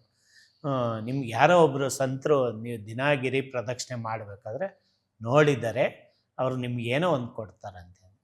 ಅದಕ್ಕೆ ನನಗೆ ಹಂಗಂದ್ರು, ಏನೋ ಒಂದು ಕೊಡ್ತಾರೆ, ಹಾಗಾದ್ರೆ ನಾನೇ ಬಂದು ಇಸ್ಕೊಂಡೆ. ಇಲ್ಲ, ಅವರು ನಿಮಗೆ ಮುಂದೆ ಒಂದು ಕಡೆ ಸಿಗ್ತಾರೆ, ಸಂದರ್ಭ ಬರುತ್ತೆ, ಖಾಲಿ ಏನಿಲ್ಲ, ಅದಕ್ಕೊಂದು ಧೂಪ ಕುಂಕುಮ ಅರಶಿನ ಹಚ್ಚಿ ಪೂಜೆ ಮಾಡಿದ್ರೆ ಸಾಕಂತೆ ಅಂತ. ಆಯಿತು ಅಂದೆ. 5 ನಿಮಿಷಕ್ಕೆ ತಗೊಂಡು ಬಂದರು. ಅವ್ರು ಹೋಗಿ ಗುರುಗಳ ಹತ್ರ ಹೋಗಿ ತಗೊಂಬಂದರು. ಆ ತಗೊಂಬಂದಾಗಲೇ ಈ ಅಮ್ಮನವರ ದಂಡ ಕೊಟ್ಟು. ಓಕೆ, ಈಗ ಈ ದಂಡ ಕೊಟ್ಟಾಗ ತೋರ್ಸೋಣ, ಅದು ಜನಗಳಿಗೂ ತೋರ್ಸೋಣ. ದಂಡ ಕೊಟ್ರು. ದಂಡ ಕೊಟ್ಟಾಗ ನಾನು ಅನ್ಕೊಂಡೆ, ನಮ್ಮ ಗುರುಗಳು ಒಪ್ಪಿದ್ರೆ ನಾನು ಇಟ್ಕೊಂತೀನಿ ಅಂತ. ಇಲ್ಲ, ಖಂಡಿತ ಒಪ್ತಾರಂತೆ ಅಂತ. ಆಮೇಲೆ ನಾನು ಇದನ್ನ ದಂಡ ತಗೊಂಡು ಸೀದಾ ಗೌರಿಗದ್ದೆ ಕ್ಷೇತ್ರಕ್ಕೆ ಹೋದಾಗ ಗುರುಗಳು ಅಮ್ಮನ ಗುಡಿ ಹತ್ರ ಇದ್ರು. ಅವಾಗ ಹೋಗಿ ಗುರುಗಳಿಗೆ ಕೊಟ್ಟೆ. ನೀವು ತಿರುವಣ್ಣಾಮಲೆಗೆ ಹೋಗಿ ಅಂದಿದ್ರಲ್ಲ, 11 ದಿನ ಅಂದರೆ ನಾನು 48 ದಿನನೂ ಗಿರಿ ಪ್ರದಕ್ಷಿಣೆ ಮಾಡಿ ಅಲ್ಲೇ ಇದ್ದು ಎಲ್ಲ ಮುಗಿಸಿ ಬಂದೆ. ಇವತ್ತು ಈ ದಂಡ ಕೊಟ್ಟಿದ್ದಾರೆ ಅಂಥೇಳಿ ಗುರುಗಳಿಗೆ ಕೊಟ್ಟೆ. ಗುರುಗಳು ಅದನ್ನು ಇಡುತ್ತಿದ್ದಂಗೆ ಹೇಳೋದು, ತುಂಬ ವೈಬ್ರೇಷನ್ ಇದೆ, ಇದು ಒಳ್ಳೆ ಸಂದರ್ಭ, ಎಲ್ಲಕ್ಕೂ ಉಪಯೋಗ ಆಗುತ್ತೆ, ಇರಲಿ ನಿನ್ನ ಹತ್ರ, ಇದು ನಂತರ ಯಾರಿಗಾರು ಕೊಡಬೇಕು ಅನ್ನೋದಿದ್ರೆ ನನ್ನ ಅನುಮತಿ ಇಲ್ಲದೆ ಕೊಡೋದು ಅಂಥೇಳಿ ಗುರುಗಳ ಆಜ್ಞೆ ಮಾಡ್ತಾರೆ. ಹಾಗಾಗಿ ಅದನ್ನು 4 ಜನ ಬಂದು ಕೇಳ್ತಾರೆ, ನೀವು ಈ ಮಂತ್ರದ ಈ ದಂಡನ ನೀವು ಕೊಡಬಹುದಾ ಅಂತ. ಅದಕ್ಕೆ ಇಲ್ಲ, ಅದು ನಮ್ಮ ಗುರುಗಳು ಹೇಳಿದ್ದಾರೆ, ಆ ಸಂದರ್ಭ ಬಂದಾಗ ಗುರುಗಳಿಗೆ ತಿಳಿಸಿ ವಿಷಯ ಅದು ಯಾರಿಗೆ ತಲುಪಿಸ್ಬೇಕು ಅದು ತಲುಪಿಸ್ತೀವಿ. ಇಲ್ಲ ಅನಂತ್ ಅವರೇ, ಈಗಲೂ ನೀವು ನನಗೆ ಕೊಟ್ರಲ್ಲ, ಅದನ್ನ ಸ್ಟಾರ್ಟ್ ಮಾಡಕ್ ಮುಂಚೆ ಒಂದು ಮೆಡಿಟೇಟ್ ಮಾಡಿ ನೀವು ಅಂತ ನನಗೆ ಕೊಟ್ರಿ, ಕೈಲಿ ಇಟ್ಬಿಟ್ಟು ನನಗೆ ಹಣೆಗೆ ಇಟ್ಕೊಳ್ಳಿ ಅಂದ್ರೆ ನಂಗೆ ಅದು ಹೆಂಗೆ ಇಟ್ಕೊಳ್ಳೋದು ಅಂತಲೂ ಗೊತ್ತಿರಲಿಲ್ಲ ನನಗೆ. ಅದು ಹಿಂಗೆ ಹಿಂಗೆ ಈ ಗಡಿಯಾರದಲ್ಲಿ ಮುಳ್ಳು 1 ಸೆಕೆಂಡ್ ಮುಳ್ಳು ಹಿಂಗೆ ಜರುಗುತ್ತಲ್ಲ, ಹಂಗೆ ಜರುಗ್ತಾ ಇದೆ. ನಾನು ನನ್ನ ಕೈನ ಸ್ಟಿಫ್ ಆಗಿ ಇಟ್ಕೊತೀನಿ, ಕತ್ತು ಸ್ಟಿಫ್ ಆಗಿ ಇಟ್ಕೊಂಡೆ, ಮಧ್ಯೆ ಒಂದ್ಸಲಿ ಕಣ್ಬಿಟ್ಟು ನೋಡಿದೆ, ಏನಾರು ನೀವು ಹಿಡ್ಕೊಂಡಿದ್ದೀರಾ, ಶೇಕ್ ಮಾಡ್ತಾ ಇದ್ದೀರಾ ಅಂತ. ನೀವು ನೋಡ್ರೆ ಇಷ್ಟು ದೂರ ಇದ್ದೀರಾ, ಅದು ಲಿಟ್ರಲಿ ಹಿಂಗೆ ಟಕ್ ಟಕ್ ಟಕ್ ಟಕ್ ಅಂತ ನನ್ನ ಹಣೆಲಿ ತುಂಬಾ ಅನುಭವ ಆಗುತ್ತೆ. ಆ ಒಬ್ಬೊಬ್ರಿಗೆ ಒಂಥರ ಅನುಭವ ಆಗುತ್ತೆ ಅದು ಕೆಲವರಿಗೆ ನೆಗೆಟಿವ್ ಇದ್ದವ್ರಿಗೆ ಇಟ್ಟಾಗ ಮೈ ಶೇಕ್ ಆಗುತ್ತೆ, ಕೆಲವರಿಗೆ ಈ ದೇವ್ರು ಬರುತ್ತೆ ಅನ್ನೋದೆಲ್ಲ ಬಂದವ್ರಿಗೆಲ್ಲ ಅದನ್ನ ಇಟ್ಟಾಗ ಘರ್ಷಣೆ ಬರುತ್ತೆ. ಅದು ಬಂದು ಒಂದು 3-4 ಜನಕ್ಕೆ ಪ್ರಯೋಗ ಆಗಿತ್ತು. ನಾನು ಆಮೇಲೆ ಇವೆಲ್ಲ ಬೇಡ ಅಮ್ಮ. ಆಮೇಲೆ ನೀವು ಅದು ಉತ್ತರ ಕೊಟ್ರೇನೆ ಅದ್ ನಮ್ಮ ಮನೆಯಿಂದ ತರೋದು ಅಂದ್ರೆ ಅದ್ ಹೆಂಗ್ ಉತ್ತರ ಪಡಿತೀರಾ? ತಾಯಿ ಅದ್ರ ಅಡಿಯಲ್ಲಿ ಅಕ್ಷತೆ ಇಟ್ಟಿರ್ತೀವಿ, ಅಕ್ಷತೆ ಮೇಲೆ ದಂಡ ಇಡೋದು. ಒಂದ್ ಬಟ್ಲಲ್ಲಿ ಅಕ್ಷತೆ ಇಟ್ಟು ಅದ್ರ ಮೇಲೆ ದಂಡ ಇಟ್ಟಿರ್ತೀವಿ. ಅವಾಗ ನಮ್ಮ ಇಚ್ಛೆ, ಈಗ ನೀವು ಸಮ ಕೊಟ್ರೆ ಬೇಡ ಅಂತ, ಬೆಸ ಕೊಟ್ರೆ 1, 2, 1, 3, 5 ಹಿಂಗೆಲ್ಲ ಕೊಟ್ರೆ ವರ್ಲ್ಡು ಅಂತ, ಓಕೆ ಅಂತ. ಒಂಟಿ ನಂಬರ್ ಕೊಟ್ರೆ ಸಮ ಕೊಟ್ರೆ 2, 4, 6 ಹಿಂಗೆ, ಜೋಡಿ ನಂಬರ್ ಕೊಟ್ರೆ ಬೇಡ ಅಂತ. ಬೇಡ ಅಲ್ಲ, ಅದು ನೀವು ತಿಳ್ಕೊಳ್ಳೋದ್ರ ಮೇಲೆ ಹೋಗುತ್ತೆ. ನಮ್ಮ ಅಭಿಪ್ರಾಯ ಹೀಗೆ ಸಮ ಬೆಸಬೇಕು ಅಂತ ನಾವು ಬೆಸಬೇಕು. ಇಲ್ಲ, ನಾವು ಸಮನೆ ಕೇಳಿದ್ರೆ ಸಮನೆ ಕೊಡುತ್ತೆ. ಹಂಗೆ ಹಾಗಾಗಿ ಒಂದು ಉತ್ತರವನ್ನ ಇಲ್ಲ. ಈಗ ನಾನೇ ನೋಡೋದ್ನಲ್ಲ, ನೀವು ನನ್ ಕೈ ಕೊಡಕ್ ಮುಂಚೆ ಫಸ್ಟ್ ಇಟ್ಬಿಟ್ಟು ಕೇಳ್ರಿ, ಒಂದು ಕಾಳು ಬಂತು, ಒಂದೇ ಒಂದು ಕಾಳು ಬಂತು. ಎಲ್ರಿಗೂ ಕೊಡಲ್ಲ ಅದಾಗೆ. ಇದು ಒಂದು 3 ಜನದಲ್ಲಿ ನೀವು ಒಬ್ರು ಆಗಿದ್ರ. ಅಯ್ಯೋ, ಗುರುಗಳಿಗೆ ಕೊಟ್ಟಿದ್ದು, ನಂತರ ಇನ್ನೊಂದು ಇದೊಬ್ರಿಗೆ ಕೊಟ್ಟಿದ್ದೆ, ಈಗ ನಿಮ್ಗೆ ಕೊಟ್ಟಿದ್ದೆ. ಅದು ಎಲ್ಲಾರ್ಗೂ, ಮತ್ತೆ ಯಾರು ಅದನ್ನ 1 ನಿಮಿಷದ ಮೇಲೆ ಇಟ್ಕೊಳ್ಳೋ ಅಷ್ಟು ಕೆಪಾಸಿಟಿ ಯಾರಿಗೂ ಇರಲ್ಲ. ಖಂಡಿತ. ಅದು ತುಂಬಾ ವಿಚಾರ ಇದೆ. ಅದನ್ನ ಕೆಲವರು ಇದನ್ನ ನೋಡಕ್ ಬರ್ತಾರೆ, ನೋಡಿ ಶಕ್ತಿ ಹೇಗಿದೆ ಅಂತ. ಹಾಗೆ ಇದು ನಾನು ವೆಂಕಟೇಶ್ವರನ ವಿಗ್ರಹದ ಕೆಳಗಡೆ ಗೌರಿಗದ್ದೆಯಲ್ಲಿ ಇದ್ದೆ, ರೂಮ್ ಒಳಗಡೆ.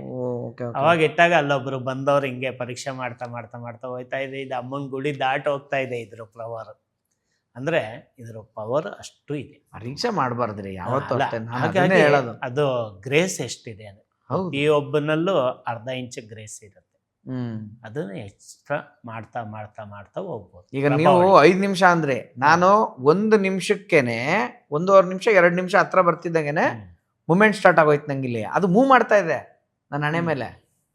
ಅದು ನನಗೆ ಆಶ್ಚರ್ಯ ಅಂತ ಅನ್ಸಿದ್ದು. ಆಮೇಲೆ ನನ್ನ ಇನ್ನೊಂದು ಅನುಭವ ಅಂದ್ರೆ, ಜಾರ್ಖಂಡಲ್ಲಿ ನಡ್ಕೊಂಡು ಹೋಗ್ಬೇಕಾದ್ರೆ ಎಲ್ಲೂ ಉಳಿಯೋಕ್ಕೆ ಜಾಗ ಸಿಗಲ್ಲ, ದೇವಸ್ಥಾನ ಏನು ಇರಲಿಲ್ಲ, ಸ್ವಲ್ಪ ಫಾರೆಸ್ಟ್ ಅದು.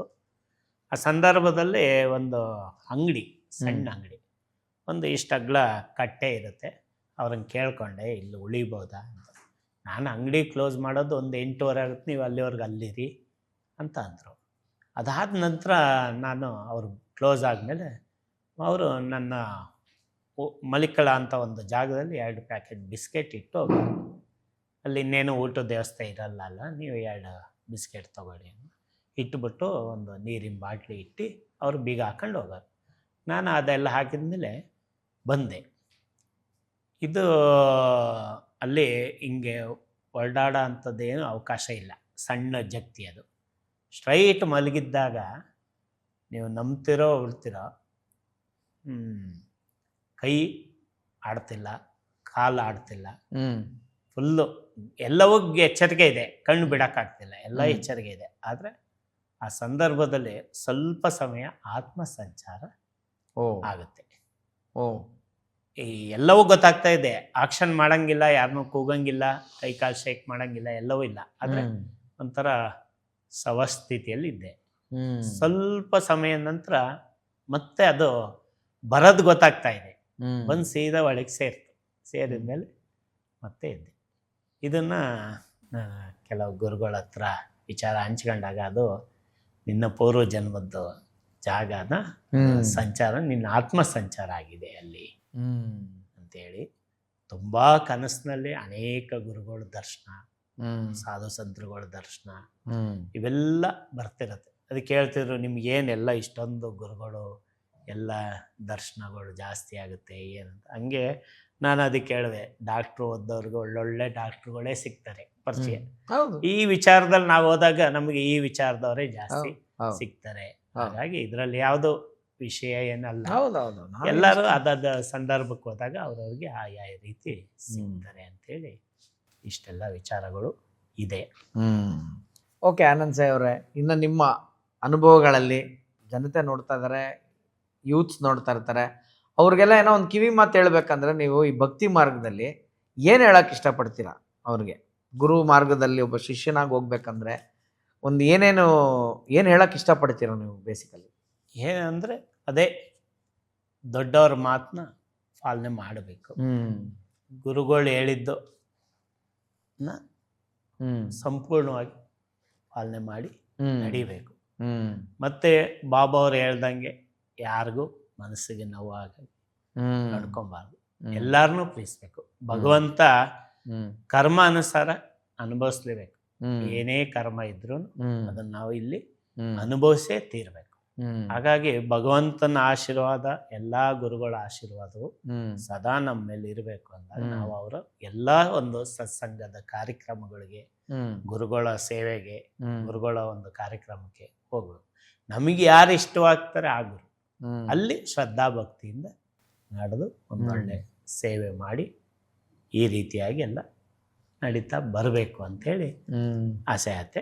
ಅದಾದ ನಂತರ ನಮ್ಮ ಮನೆಯಲ್ಲಿ ಅಮ್ಮನವರು ಸಾಯಿ ಮಹಾಲಕ್ಷ್ಮಿ ಅಂತೇಳಿ ಅವ್ರನ್ನ ಇಟ್ಟು ಪೂಜೆ ಮಾಡ್ತಿರ್ತೀವಿ. ನಿಮ್ಮ ಮನೆಯಲ್ಲಿ ಪ್ರತಿಷ್ಠಾಪನೆ ಮಾಡಿದ್ದೀರಾ? ಅದು ಒಂದು ವಿಗ್ರಹ ಕಳಸದಲ್ಲಿ ಸ್ಥಾಪನೆ ಮಾಡಿ ಇದೀವಿ. ಅದು ನನ್ನ ಆನಂದವಾಗಿ ನೋಡೋದಕ್ಕೆ, ಅದನ್ನ ಎಲ್ಲಾ ರೂಪದಲ್ಲೂ ತಾಯಿನ ನೋಡಿ ಆನಂದವಾಗಿ ಪೂಜೆ ಮಾಡ್ಕೊಂಡಿದ್ದೀವಿ. ಈ ಕಾರ್ಯಕ್ರಮದ ಪ್ರಾಯೋಜಕರು ಪುಣ್ಯಕೋಟಿ ನ್ಯಾಚುರಲ್ಸ್. ಗೋ ಉತ್ಪನ್ನ ಬಳಸಿ, ಗೋವು ಉಳಿಸಿ. ಖಂಡಿತ ನೋಡಿ, ನೀವು ಸತ್ಯಸಾಯಿ ಬಾಬಾ ಅವ್ರದ್ದು ನಿಮ್ಮದು ಸಡನ್ನಾಗಿ ಫಿಕ್ಸ್ ಆಗೋಕ್ಕೂ ಕಾರಣ, ನಂಗೆ ಒಂದು ವಾರದಿಂದ ಅವ್ರದ್ದೇ ವಿಚಾರಗಳು. ನಮ್ಮ ಜ್ಯೇಷ್ಠ ಅನ್ನೋ ಸಿನಿಮಾ ನಾನು ಮಾಡಿದ್ದೆ ವಿಷ್ಣು ಸರ್ ಜೊತೆ. ಅದರ ನಿರ್ದೇಶಕರು ತಮಿಳಲ್ಲಿ ರಜನಿಕಾಂತ್ ಅವರ ಭಾಷಾ ಚಿತ್ರದ ನಿರ್ದೇಶಕರವರು. ಅಣ್ಣಾಮಲೈ, ಭಾಷಾ ಈ ಥರ ಹಿಟ್ ಸಿನಿಮಾ ಕೊಟ್ಟಂಥ ನಿರ್ದೇಶಕರು. ಅವ್ರದ್ದು ಒಂದು ಇನ್ಸ್ಟಾಗ್ರಾಮು ಮತ್ತು ಫೇಸ್ಬುಕ್ ಒಂದು ಇಂಟರ್ವ್ಯೂ ನಾನು ನೋಡ್ತೀನಿ. ಅನಂತ ಅಂತ ಒಂದು ಸಿನಿಮಾ ಬರ್ತಾ ಇದೆ. ಅದು ಸತ್ಯಸಾಯಿ ಬಾಬಾ ಅವ್ರದ್ದು ಕತೆ. ಅವರ ಕತೆ ಏನಂತಂದರೆ, ಅವರು ಎಲ್ಲಿ ಹುಟ್ಟಿದ್ರು, ಹೆಂಗೆ ಬಂದರು, ಆ ಥರದ್ದಲ್ಲ ಕತೆ. ಅವರ ಪ್ರಭಾವದಿಂದ ಒಬ್ಬ ಒಂದು ಫ್ಯಾಮಿಲಿ ಮೇಲೆ ಅಥವಾ ಒಬ್ಬ ಹೀರೋ ಹೀರೋಯಿನ್ ಇದ್ದಾರೆ ಆ ಸಿನಿಮಾಗೆ. ನಾರ್ಮಲ್ ಆಗಿ ಈಗ ನಮ್ಮ ಜೀವನದಲ್ಲೇ ಅವರ ಒಂದು ಮಹಿಮೆ ಏನಿದೆ ಅಂತ ತೋರಿಸೋವಂಥ ಒಂದು ಕತೆ ಅದು. ಆ ಪೋಸ್ಟು ಸಡನ್ನಾಗಿ ಬರುತ್ತೆ. ನಾನು ಅವ್ರಿಗೆ ಮಾತಾಡ್ತೀನಿ, ಮೆಸೇಜ್ ಮಾಡ್ತೀನಿ, ವಿಶ್ ಮಾಡ್ತೀನಿ. ಸೊ ಲೈನಾಗಿ ಅದೇ ಥರದ ಇದು ವಿಷಯಗಳೇ ನನ್ನ ಕಣ್ಣಿಗೆ ಬಂತು. ಆಮೇಲೆ ನಾನು ಆನಂದ್ ಸಾಯಿ, ನಿಮ್ಮದು ನನ್ನ ಹೆಸರು ನನ್ನ ಡೈರಿಲಿದೆ ಆನಂದ್ ಸಾಯಿ. ಹೌದಲ್ಲ, ಆನಂದ್ ಸಾಯಿ ಅವ್ರನ್ನ ಏನಕ್ಕೆ ಮಾತಾಡಬಾರ್ದು? ನೋಡಿ ಹೆಂಗೆ ಕನೆಕ್ಟ್ ಆಗ್ಬಿಡ್ತು ಅಂತಂದರೆ, ನನಗೆ ಗೊತ್ತಿಲ್ಲ ಆ್ಯಕ್ಚುಲಿ ಈಗ 100ನೇ ವರ್ಷ ಆಯಿತು ಅಂದ್ಬಿಟ್ಟು ಅಂತ. ಅವ್ರನ್ನ ಮಾತಾಡಿದಾಗ ಅವರಿಂದ ನನಗೆ ಗೊತ್ತಾಗುತ್ತೆ. ಸೊ ಈ ಥರ ಒಂದೊಂದು ಲಿಂಕು ಆನಂದ್ ಸಾಯಿ ಅವರೇ ತುಂಬಾ ಅನುಭವ ಇದೆ, ಏನು ಹೇಳೋಕ್ಕಾಗಲ್ಲ. ಸ್ವಾಮಿ ಒಂದು ಅನುಭವ. ಹೌದು, ನಾನು ತುಂಬ ಚಿಕ್ಕ ವಯಸ್ಸಲ್ಲಿದ್ದಾಗ ಒಂದ್ಸತಿ ಹೋಗಿದ್ದ ಅನುಭವ. ಚಿಕ್ಕ ವಯಸ್ಸಂದ ನಂದು 10th ಸ್ಟ್ಯಾಂಡರ್ಡ್ PUCಲೇನೋ ಇದ್ದೆ ಅವಾಗ, 15-16 ವರ್ಷ ನನಗೆ.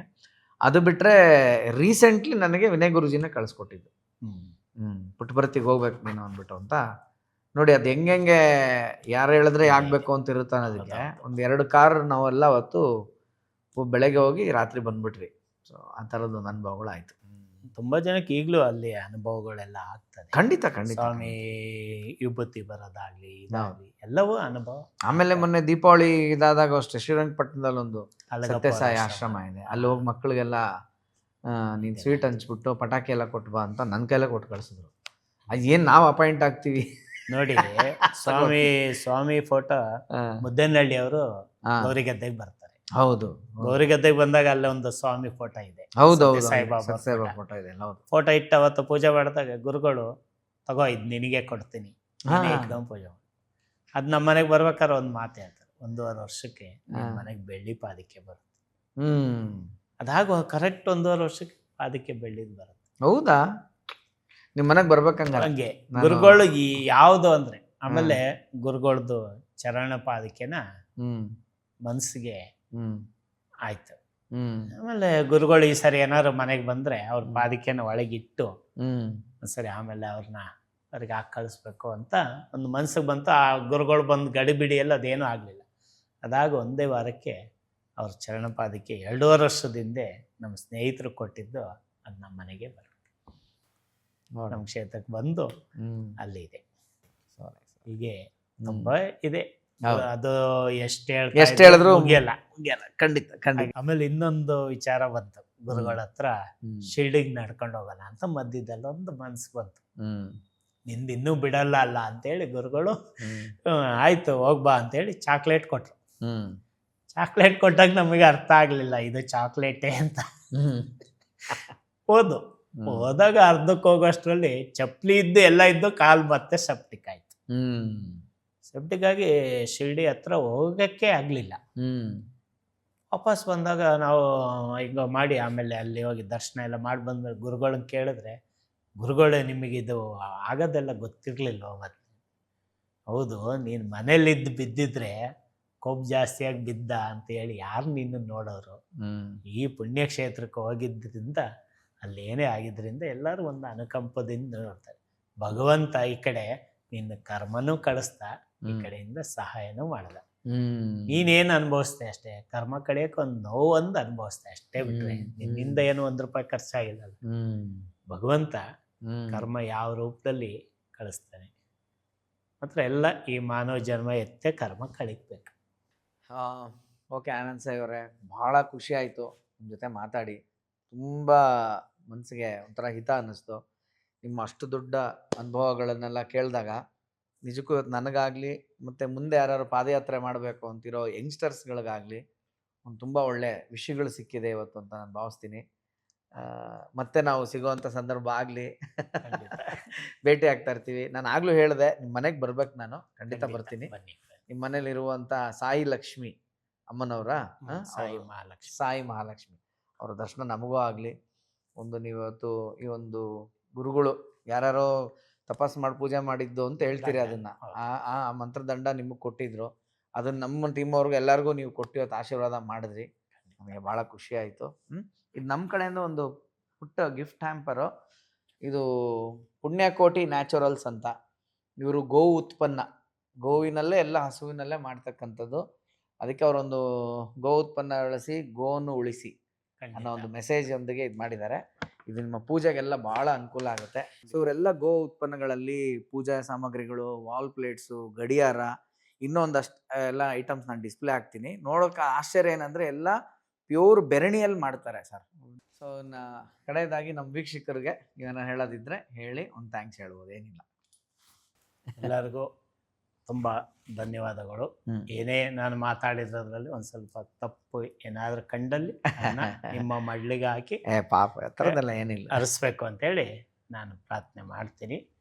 ನಿಮ್ಮೆಲ್ಲರಿಗೂ ಭಗವಾನ್ ಶ್ರೀ ಸತ್ಯ ಸಾಯಿ ಬಾಬಾ ಅವರ 100ನೇ ವರ್ಷದ ಹುಟ್ಟುಹಬ್ಬದ ಆರ್ಥಿಕ ಶುಭಾಶಯ ಹೇಳೋಕ್ಕೆ ತುಂಬ ಸಂತೋಷ ಪಡ್ತೇನೆ. ಆಗಲಿ ಓಕೆ. ಸೊ ನೋಡಿದ್ರಲ್ಲ, ಇವತ್ತಿನ ನಮ್ಮ ಆನಂದ ಸಾಯಿ ಅವರು ಅವರ ಅನುಭವಗಳನ್ನು ನಮ್ಮ ಜೊತೆ ಹಂಚ್ಕೊಂಡ್ರು. ಇದೇ ಥರ ಒಂದೊಂದು ವಿಚಾರ ನಮ್ಮೊಳಗೆ ಸೇರ್ಕೊತ ಅದು ನಮ್ಮೊಳಗೇನೋ ಒಂದು ಪರಿವರ್ತನೆ ಅಂತಂದರೆ ಅಲ್ಲಿಗೆ ನಮ್ಮ ಶ್ರಮ, ನಾವೆಲ್ಲ ನಮ್ಮ ತಂಡ, ನಾವು ಮಾಡ್ತಾ ಇರ್ತಕ್ಕಂಥ ಒಂದು ಕೆಲಸಕ್ಕೆ ಒಂದು ಸಾರ್ಥಕತೆ ಸಿಗುತ್ತೆ ಅಂತ ಹೇಳ್ತಾ, ನನ್ನ ವಾಹಿನಿಯ ಈ ಥರದ ಕಂಟೆಂಟ್ ನಿಮ್ಗೆ ಇಷ್ಟ ಆದರೆ ಈ ವಿಡಿಯೋಗೆ ಒಂದು ಲೈಕ್ ಕೊಡಿ. ತುಂಬ ಇಷ್ಟ ಆಯಿತು ಅಂದರೆ ನನ್ನ ಚಾನಲ್ನ ಸಬ್ಸ್ಕ್ರೈಬ್ ಮಾಡಿ.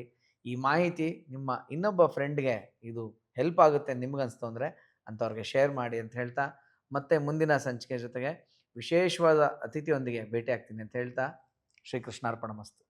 ಈ ಕಾರ್ಯಕ್ರಮದ ಪ್ರಾಯೋಜಕರು ಪುಣ್ಯಕೋಟಿ ನ್ಯಾಚುರಲ್ಸ್. ಗೋ ಉತ್ಪನ್ನ ಬಳಸಿ ಗೋವು ಉಳಿಸಿ.